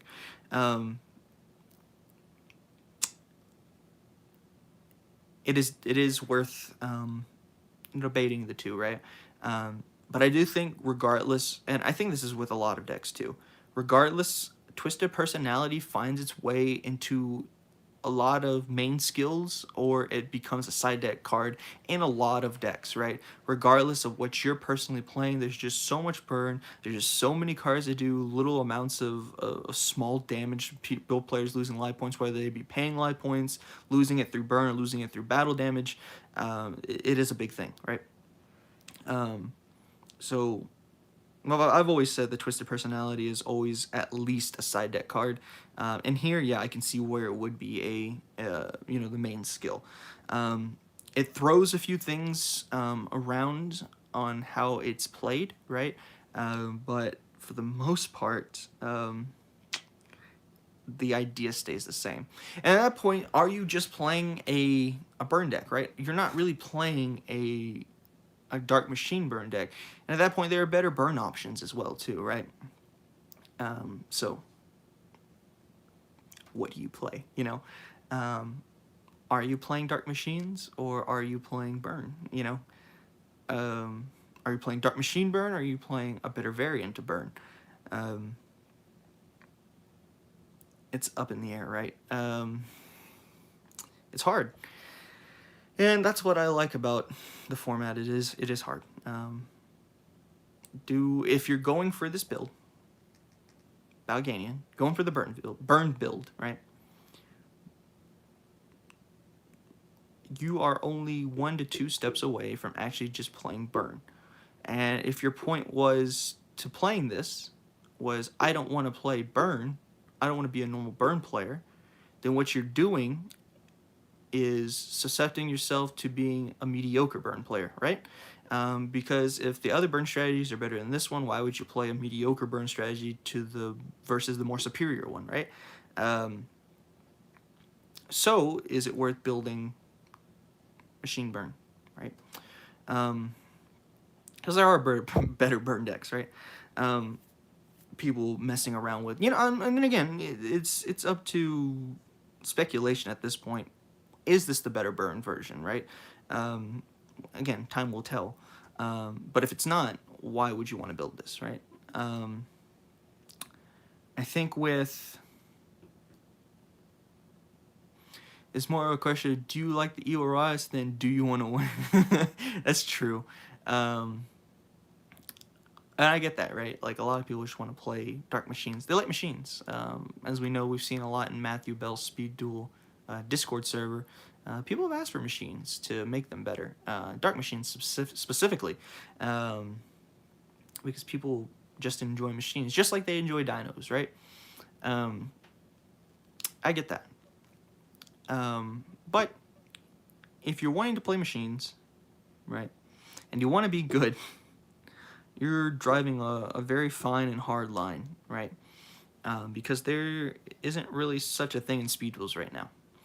Unless, again, even if you're playing Heavy Metal Raiders, it's not really a thing, right? Even if you're playing Spellproof Armor, it's not really a thing. Mainly due to the fact that it's just not... It can't keep up, right? That's the simplest way to put it. It can't keep up. And the sad part is that dark burn machines burn dark machines, or whatever you want to call it, they feel like the best way to play machines in general, right? But again, why sacrifice the time and energy to make, again, it depends, but why sacrifice the time and energy to make a subpar burn deck, right? Again, might become the better burn deck, who knows? Playing Twisted Personality, playing Dralago Buganian, Lava Golem, Master of the Accursed, Nightmare Wheel Zomas. Doesn't sound bad. Maybe you can ditch the Dralagos and stuff like that, but yeah. True. I can see why. Buganian Blastsphere. Again, debatable in Blastsphere versus, what we know we have now for monster removal, offerings, and tribute to the doomed, things like that. Obviously have good removal. But, yeah, 100% Buganian P.O.G. Again, I like to see more people get hyped about Dralago. I think he has a interesting ability to be abused, maybe down the line a little bit more. Or if we see a format like Moth format where we can punish our opponent for just summoning big monsters, Dralago and Zoma, or whatever. I think it'd be really interesting to see for sure. Obviously 1600 Dralago, but again, you do have to worry about battle traps and things like that, so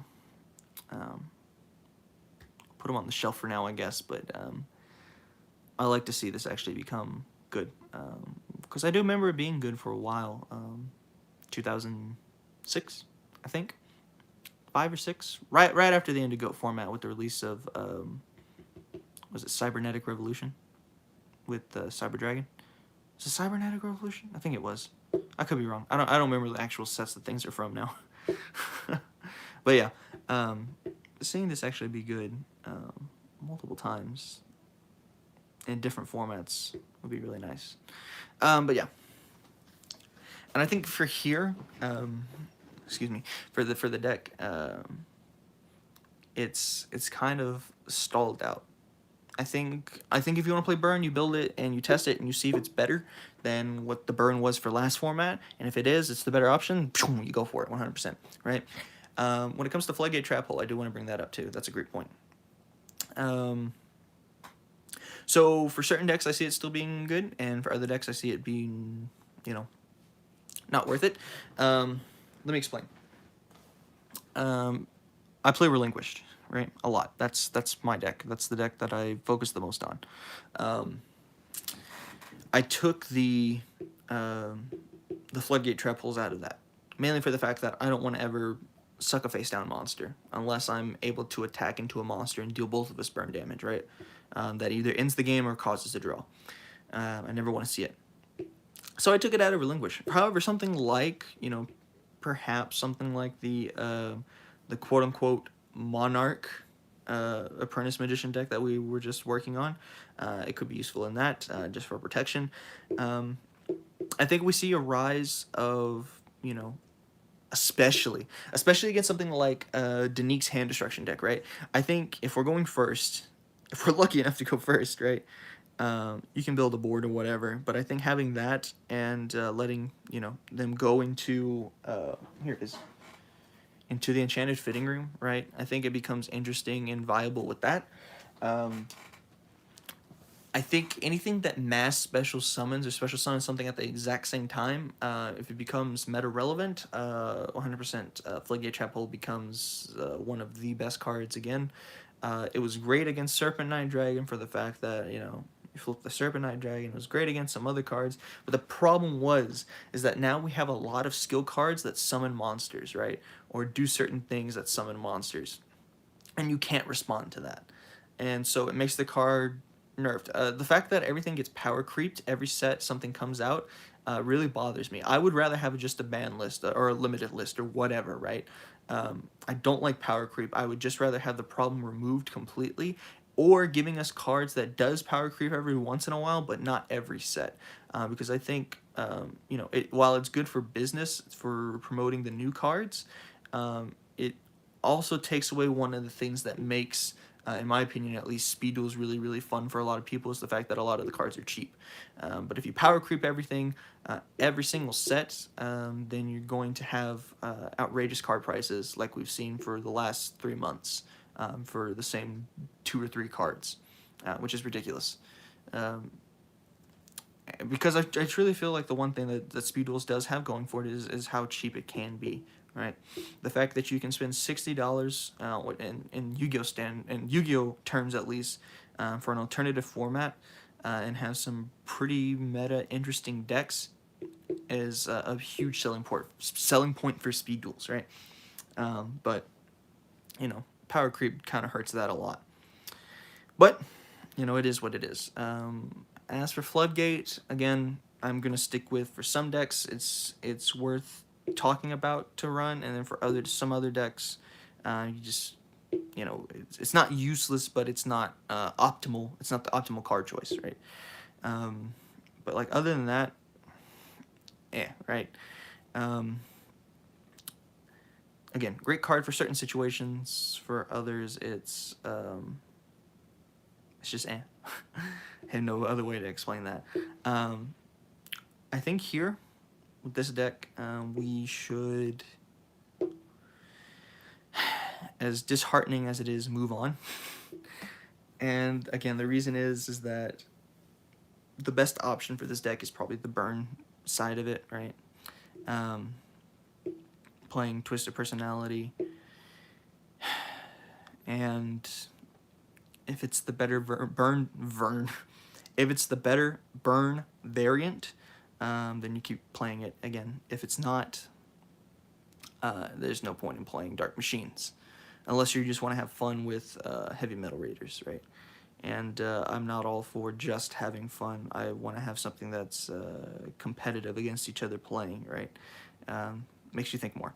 So yeah, for me at least, this is kind of a stopping point.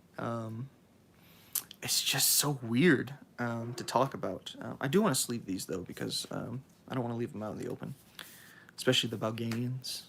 I might actually come back to this deck in the future. Someone can actually prove that it is good.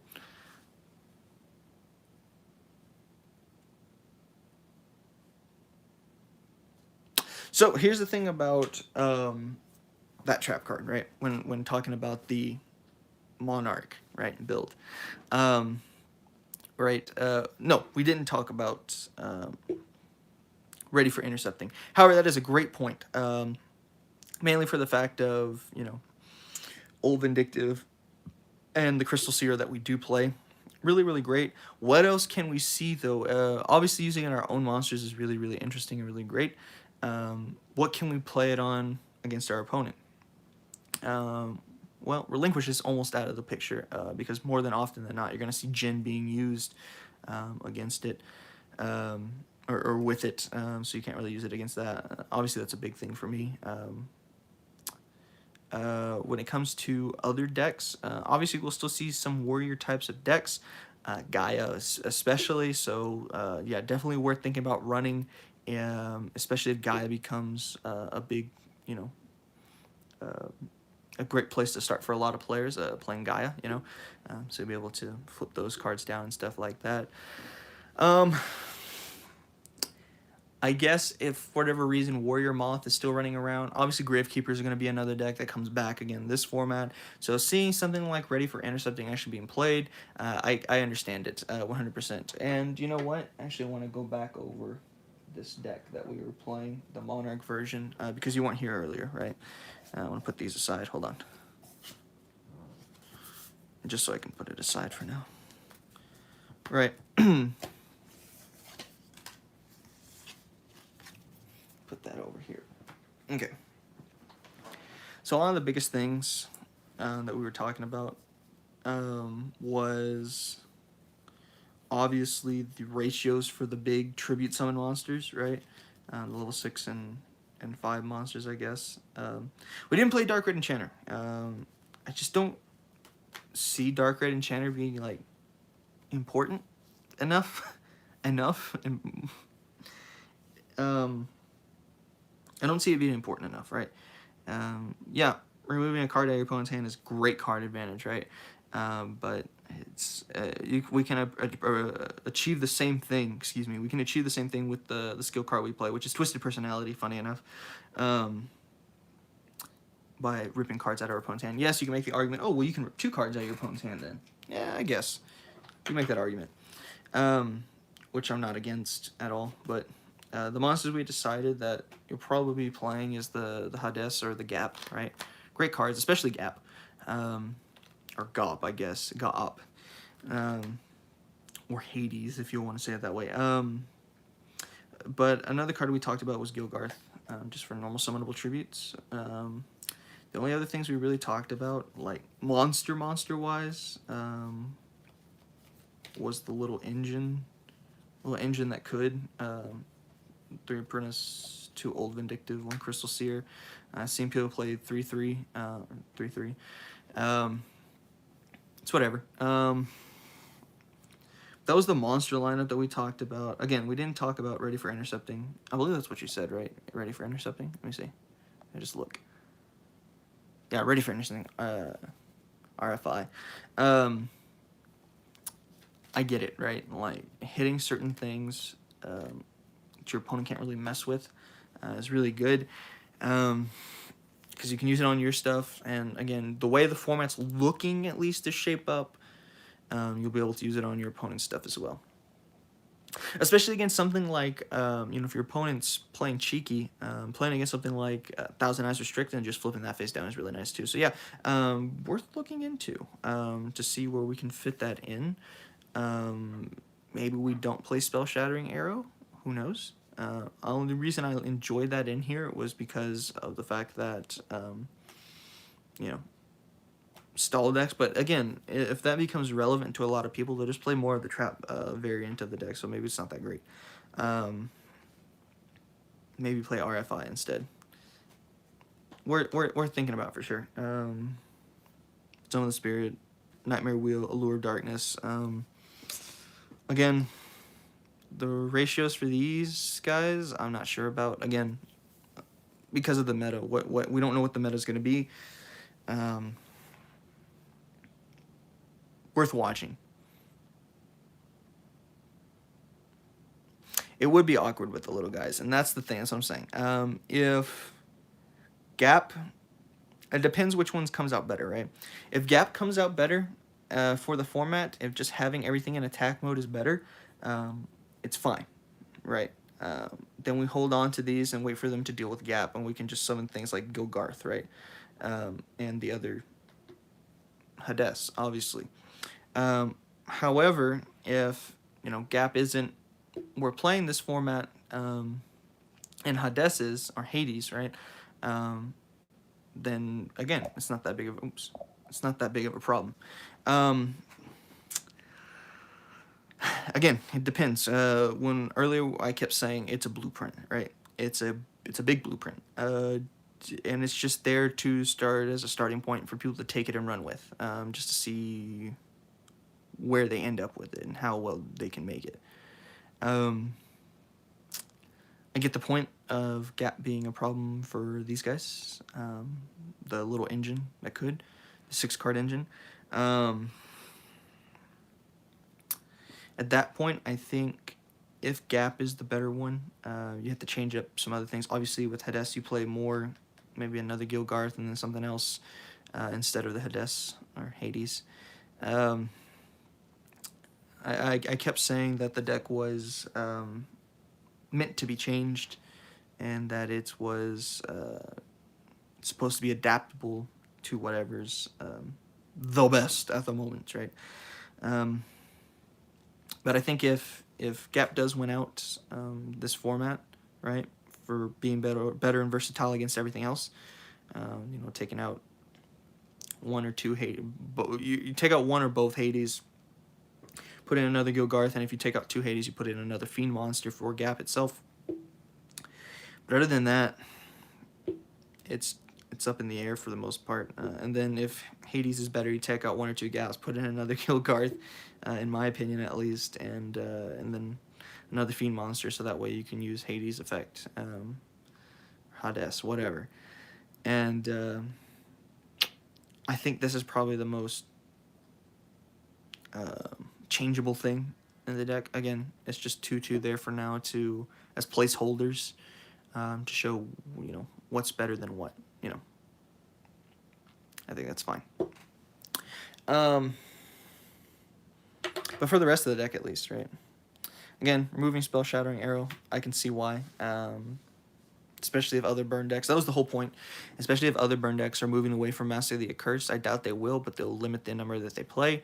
And play more of the trap cards, Spellbinding Circle, Nightmare Wheel. It's not worth playing.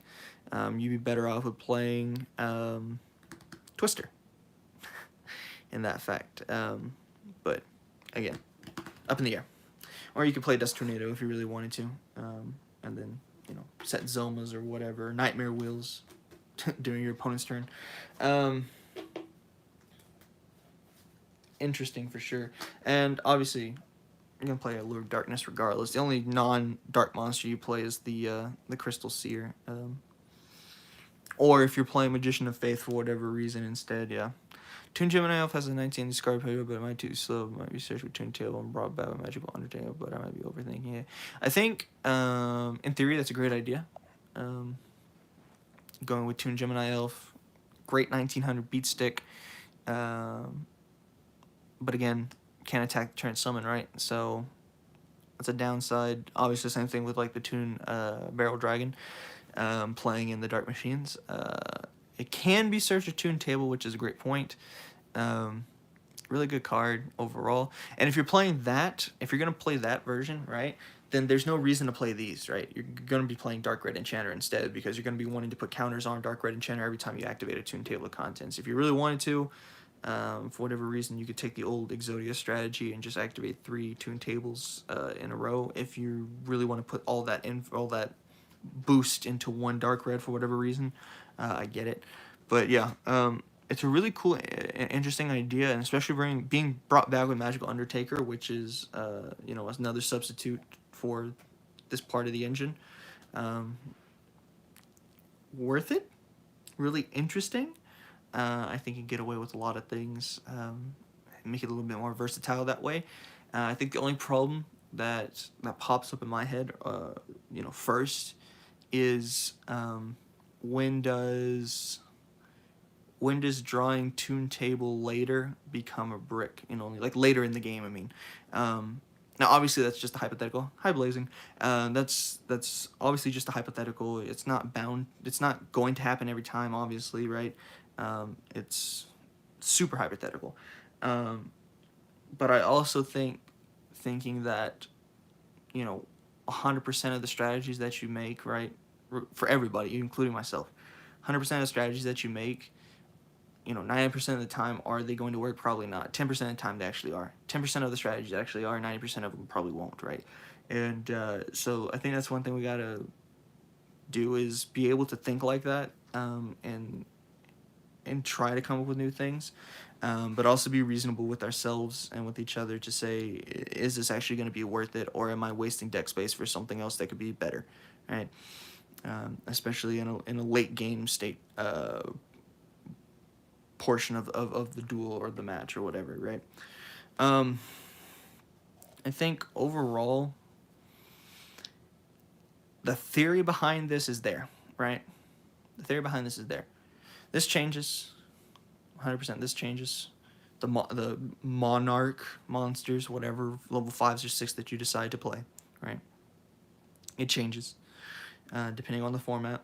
I think this portion of the engine can change when it comes to ratios, and which one specifically. Maybe you're not too into Old Vindictive. Maybe you want to play Magical Undertaker, to recycle your Old Vindictives if you really want to. RFI, in my opinion, is still a great choice. That's a really good point to make. Ready for Intercepting. Not only to flip down your own Old Vindictives and maybe reuse your Crystal Seer, but to also flip down a lot of the stuff that actually might be floating around this format. Again, if people are going to be playing Thousand Eyes Relinquish Burn, RFI is great to run. You're able to actually do some damage and attack and whatnot.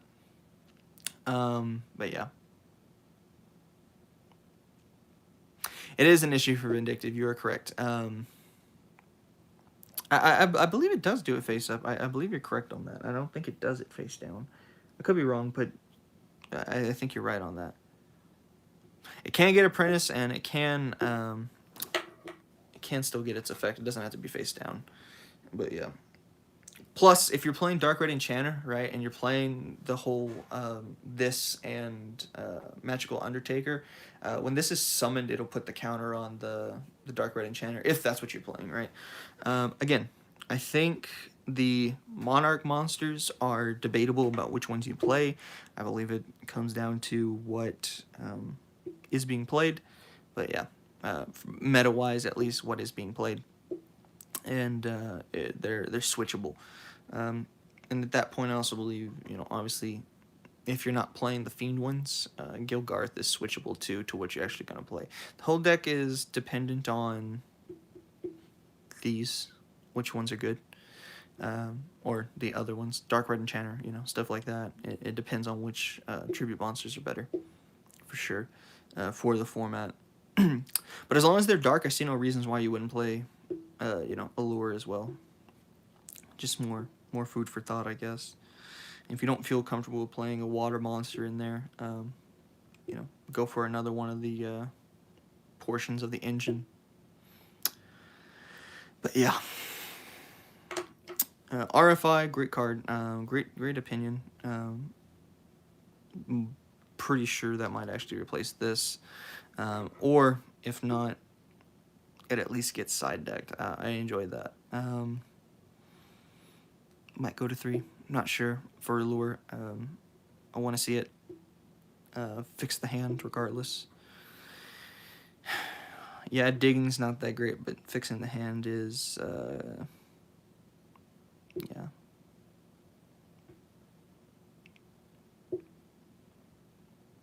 Oh shoot what? Gravekeepers are dark. Yes, you abuse this, please. Abuse this in Gravekeepers. Abuse the hell out of this in Gravekeepers. like I said, those would be really important. And that also brings up the point again of Ready for Intercepting being a card that you would main deck, mainly for the fact that something like that, or again, Thousand Eyes, or any type of warrior variants, Gaia, whatever, RFI, a really great card. Should definitely see a lot of play this format. Great point. I almost forgot about that card too. So, thank you for bringing that up. But yeah, maybe you play whatever's. Honestly, this almost feels like a anti-meta deck for Speed Duels, in the fact that it's here to counter everything, and the monsters that you use for, your monarchs are interchangeable to whatever best suits the situation. And then this is just here to be the, again, the engine for that. For sure. I still think you play Zoma, though. Nightmare Wheel as well. The cards are too good. The deck's too slow to not play some type of protection of some sort. Whether it be Nightmare Wheel, Zoma, or Spellbinding, Allure, whatever, Sphere Kribo, if you really wanted to. That's dark, isn't it? I'm not dumb. That's dark, isn't it? I'm almost 100% sure that's dark. I could be wrong. I might be dumb. Or is that light? No, it's dark. If you really wanted to, I guess you could play that. And then there would also be a reason to play Gap, because you're going to hold that in your hand anyways, to give it attack. More food for thought, I guess. Take out Gilgar's, play, what do you call him? Sphere Kuribo. Take out a Dark Ruler, and yeah, it's all debatable, I guess, what you really want to play. I think this engine opens up a lot of options, though, for what you actually use. Super cool.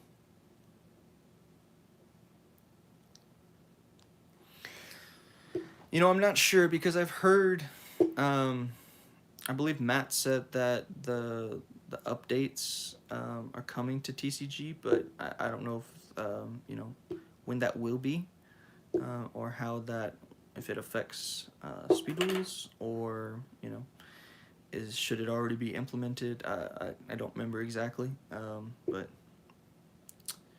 definitely worth asking, I guess, for sure. I could be wrong. The answer could probably already been, revealed, and I'm just not up to date because I sleep throughout the whole day, But yeah, I believe he said it's supposed to come to TCG. I believe this is what he said. So I would assume that would go for Speed Duels too. And if it does, then things like Zoma and Trap Monsters get like the biggest boost in Speed Duels for that. But as of right now, I don't believe it takes up that space. Hold on. I'll check something. Yeah, I think right now they still take the zones. I'm not sure. I want to say they do still take the zones, just for that fact, which is unfortunate. But that's supposed to change.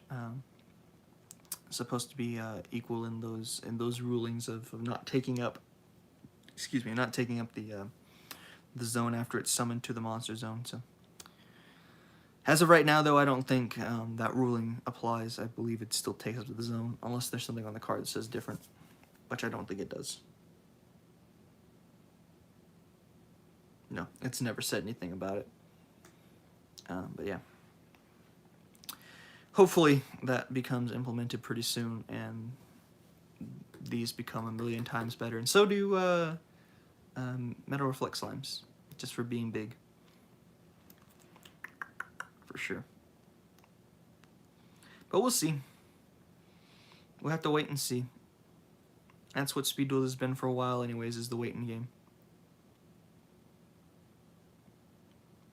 Yeah, I've seen that, the Coffin Cellar and Prideful Roar. Definitely interesting to try out with Twisted Personality. Again, I think it's worth trying everything once, and having an unbiased analysis of it is great.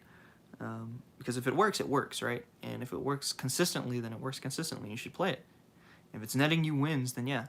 But the problem is oftentimes people fall too far into that rabbit hole of, oh, this is a great strategy, interesting idea, let's let it work, let's make it work, and it won't ever work. And they say, no, it's just needs a few kinks in it. So why even on this, the thing is set in stone. It's just taking a few steps back, or taking a few steps back, and then just looking at it overall. Again, pointing out, gap conflicts with the little monsters. Great,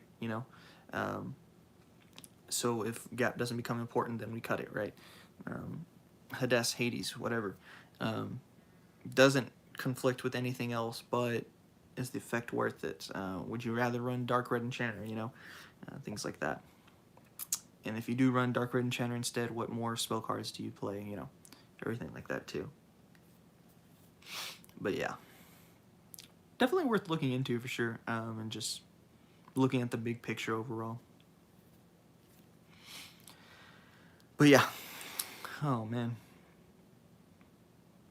I'd like to see this work. If it doesn't, that's unfortunate, but I really like to see this work and actually relive some of the days. It'd be nicer if we actually had monarchs, but one can only wish and dream.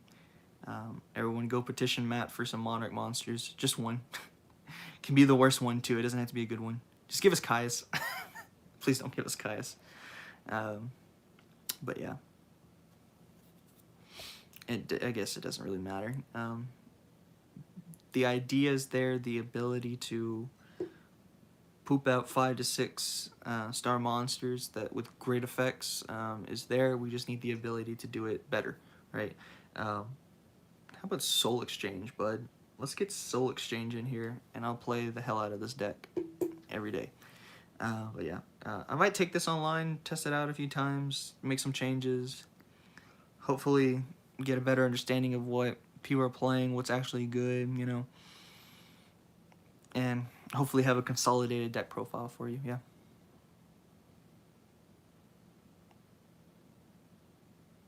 Right, so here's the thing about playing against Relinquish when it comes to this, right? Obviously something like RFI when it comes to the actual Ritual Summon Relinquish, not the best, right? Because it might be protected with the Djinn. Okay, I get that. So, what becomes the better option, right? Because obviously, if you're going first, setting something is out of the question, right? Because it's just going to get sucked up anyways, and then now you got to deal with taking damage from both players, right? Again, one of the only reasons we play Twisted Personalities for having more pops and monster destructions and stuff like that.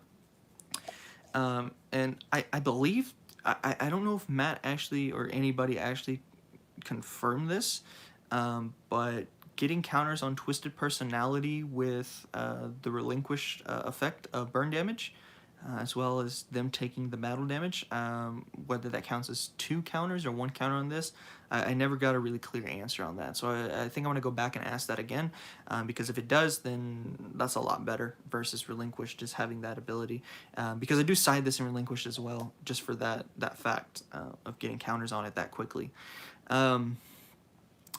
When it comes to dealing with Relinquish, the best option in my opinion is just Nightmare Wheeling it and playing the long game.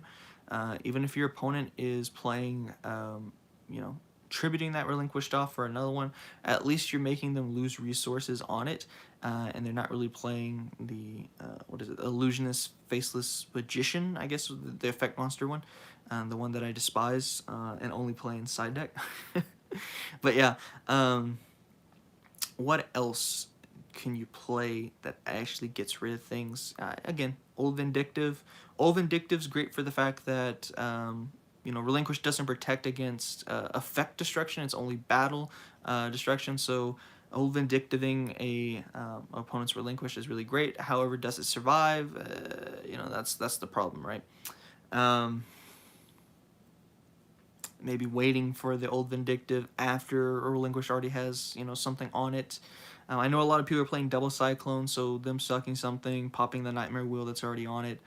is a big thing as well.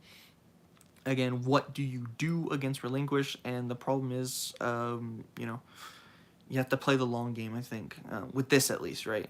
You're playing the long game, and I think your best option is if they suck the little ones, you summon Gap as quickly as possible, or Gilgarth, and you're playing the long game of destruction. Or not destruction, but damage. Can do the destruction, it's great. It's one of the reasons I still enjoy Spell Shattering Arrow, especially against Relinquished, because I know a lot of people are interested in playing Relinquished. Spell Shattering Arrow, just to destroy the equips that are equipped to it, because they count as spell cards, equip spells to them. So, and then doing damage off of that, getting counters to the Twisted Personality as well is another big thing. Summoning a monster and then just shooting it down. Unless they have some type of back row, or they have the what do you call it? The Sphere Kuriboh in hand. I think against Relinquished, more people should be playing. Obviously, the obvious answer here is Possessed Dark Soul. You side that. Or, in my opinion, you also play DD Crow. I actually want to explain on that under the fact that if you DD Crow your opponent, they have no cards on their field, because this has been confirmed, right? They have no cards on their field, and there's nothing engraved that they can already banish, and they only have 2 cards in hand. They can't activate the skill of the Thousand Eyes spell to actually summon another Relinquish that's in their hand, even if they have a Djinn in hand, because the way that works is, to activate that, you have to have the ability to summon it beforehand, while being able to pitch a card that doesn't include something that goes to graveyard. So maybe playing DD Crow to actually stop those kind of things, because that does happen a lot. I've noticed a lot of players are getting down to 2 cards to hold a banish ritual material in their hand, like Sphere Kuriboh or Djinn, and they'll have their Relinquish in hand thinking that they can summon, and they can't, apparently. That was a ruling that was made, is that there's no other ability, a way to summon a Relinquished before discarding that whatever monster, Djinn or Sphere Kuriboh. You can't activate the skill.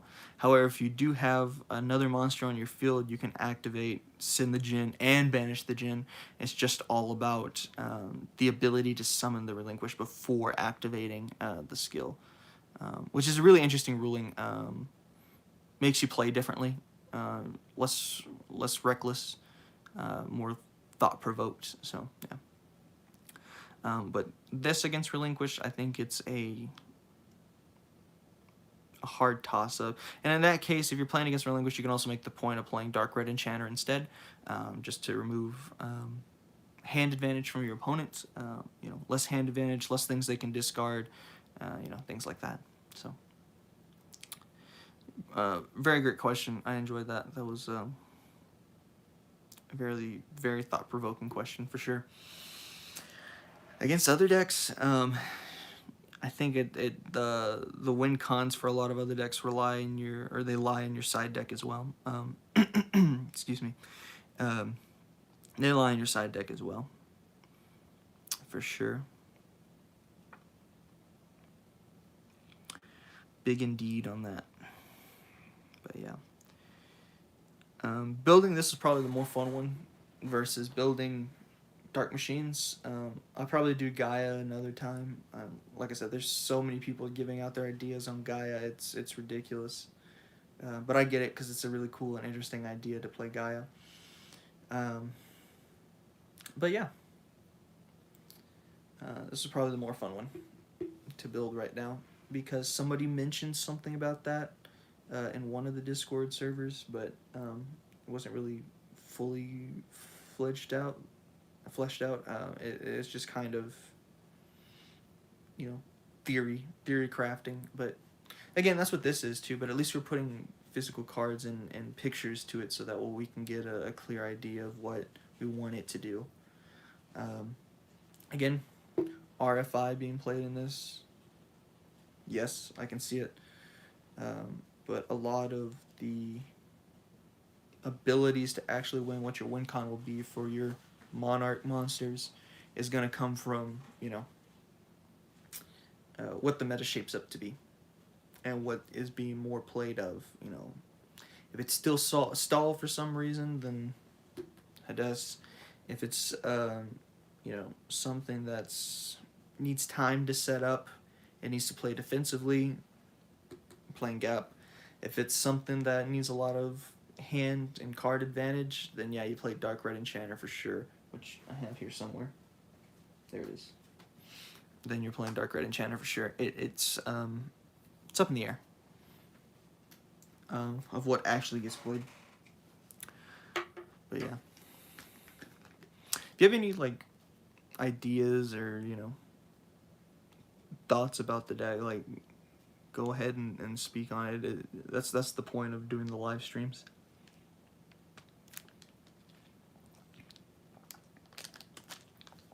But yeah, again, a lot of the problems with deck building right now is the fact that there's no real way to actually test anything and get a concise format for anything. Because the normal way that we did was in-person accounts, whether it be YCSs, whether it be you know, locals, whether it be, you know, even online playing. While we still are able to do that, there's no real big you know, events for people. And the problem is a lot of people that are big events that are doing cash events, people are still playing a lot of stuff. But yeah, definitely interesting. I think this is the starting point, at least, at the very least, right? This is a starting point of where, if you want to play this, you start here. You start with this blueprint.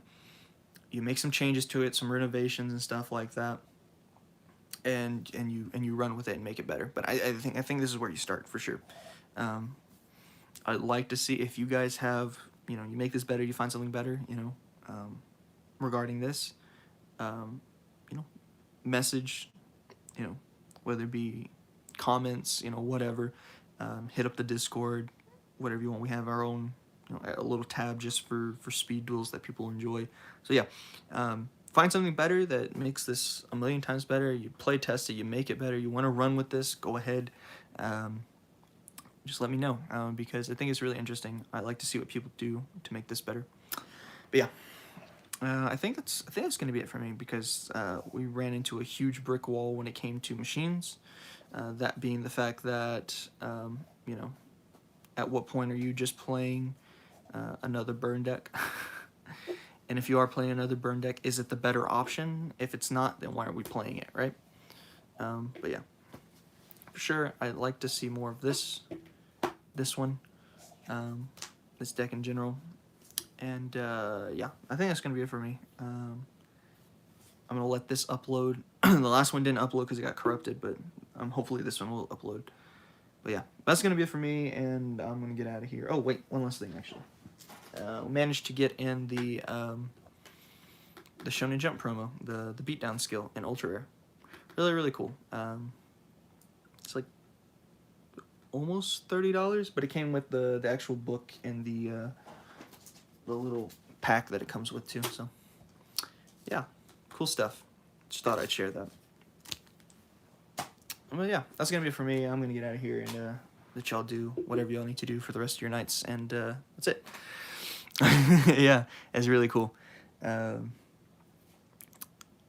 wish I could have got more of those beatdowns, because there's just so many potential uses for it in the future, especially on I don't remember who it was, had a Fortress Whale Red Eyes variant. I believe it played that skill. I could be wrong. I could have played the switcheroo skill. I don't remember, but yeah. But yeah, we'll get out of here and we're done. See you guys.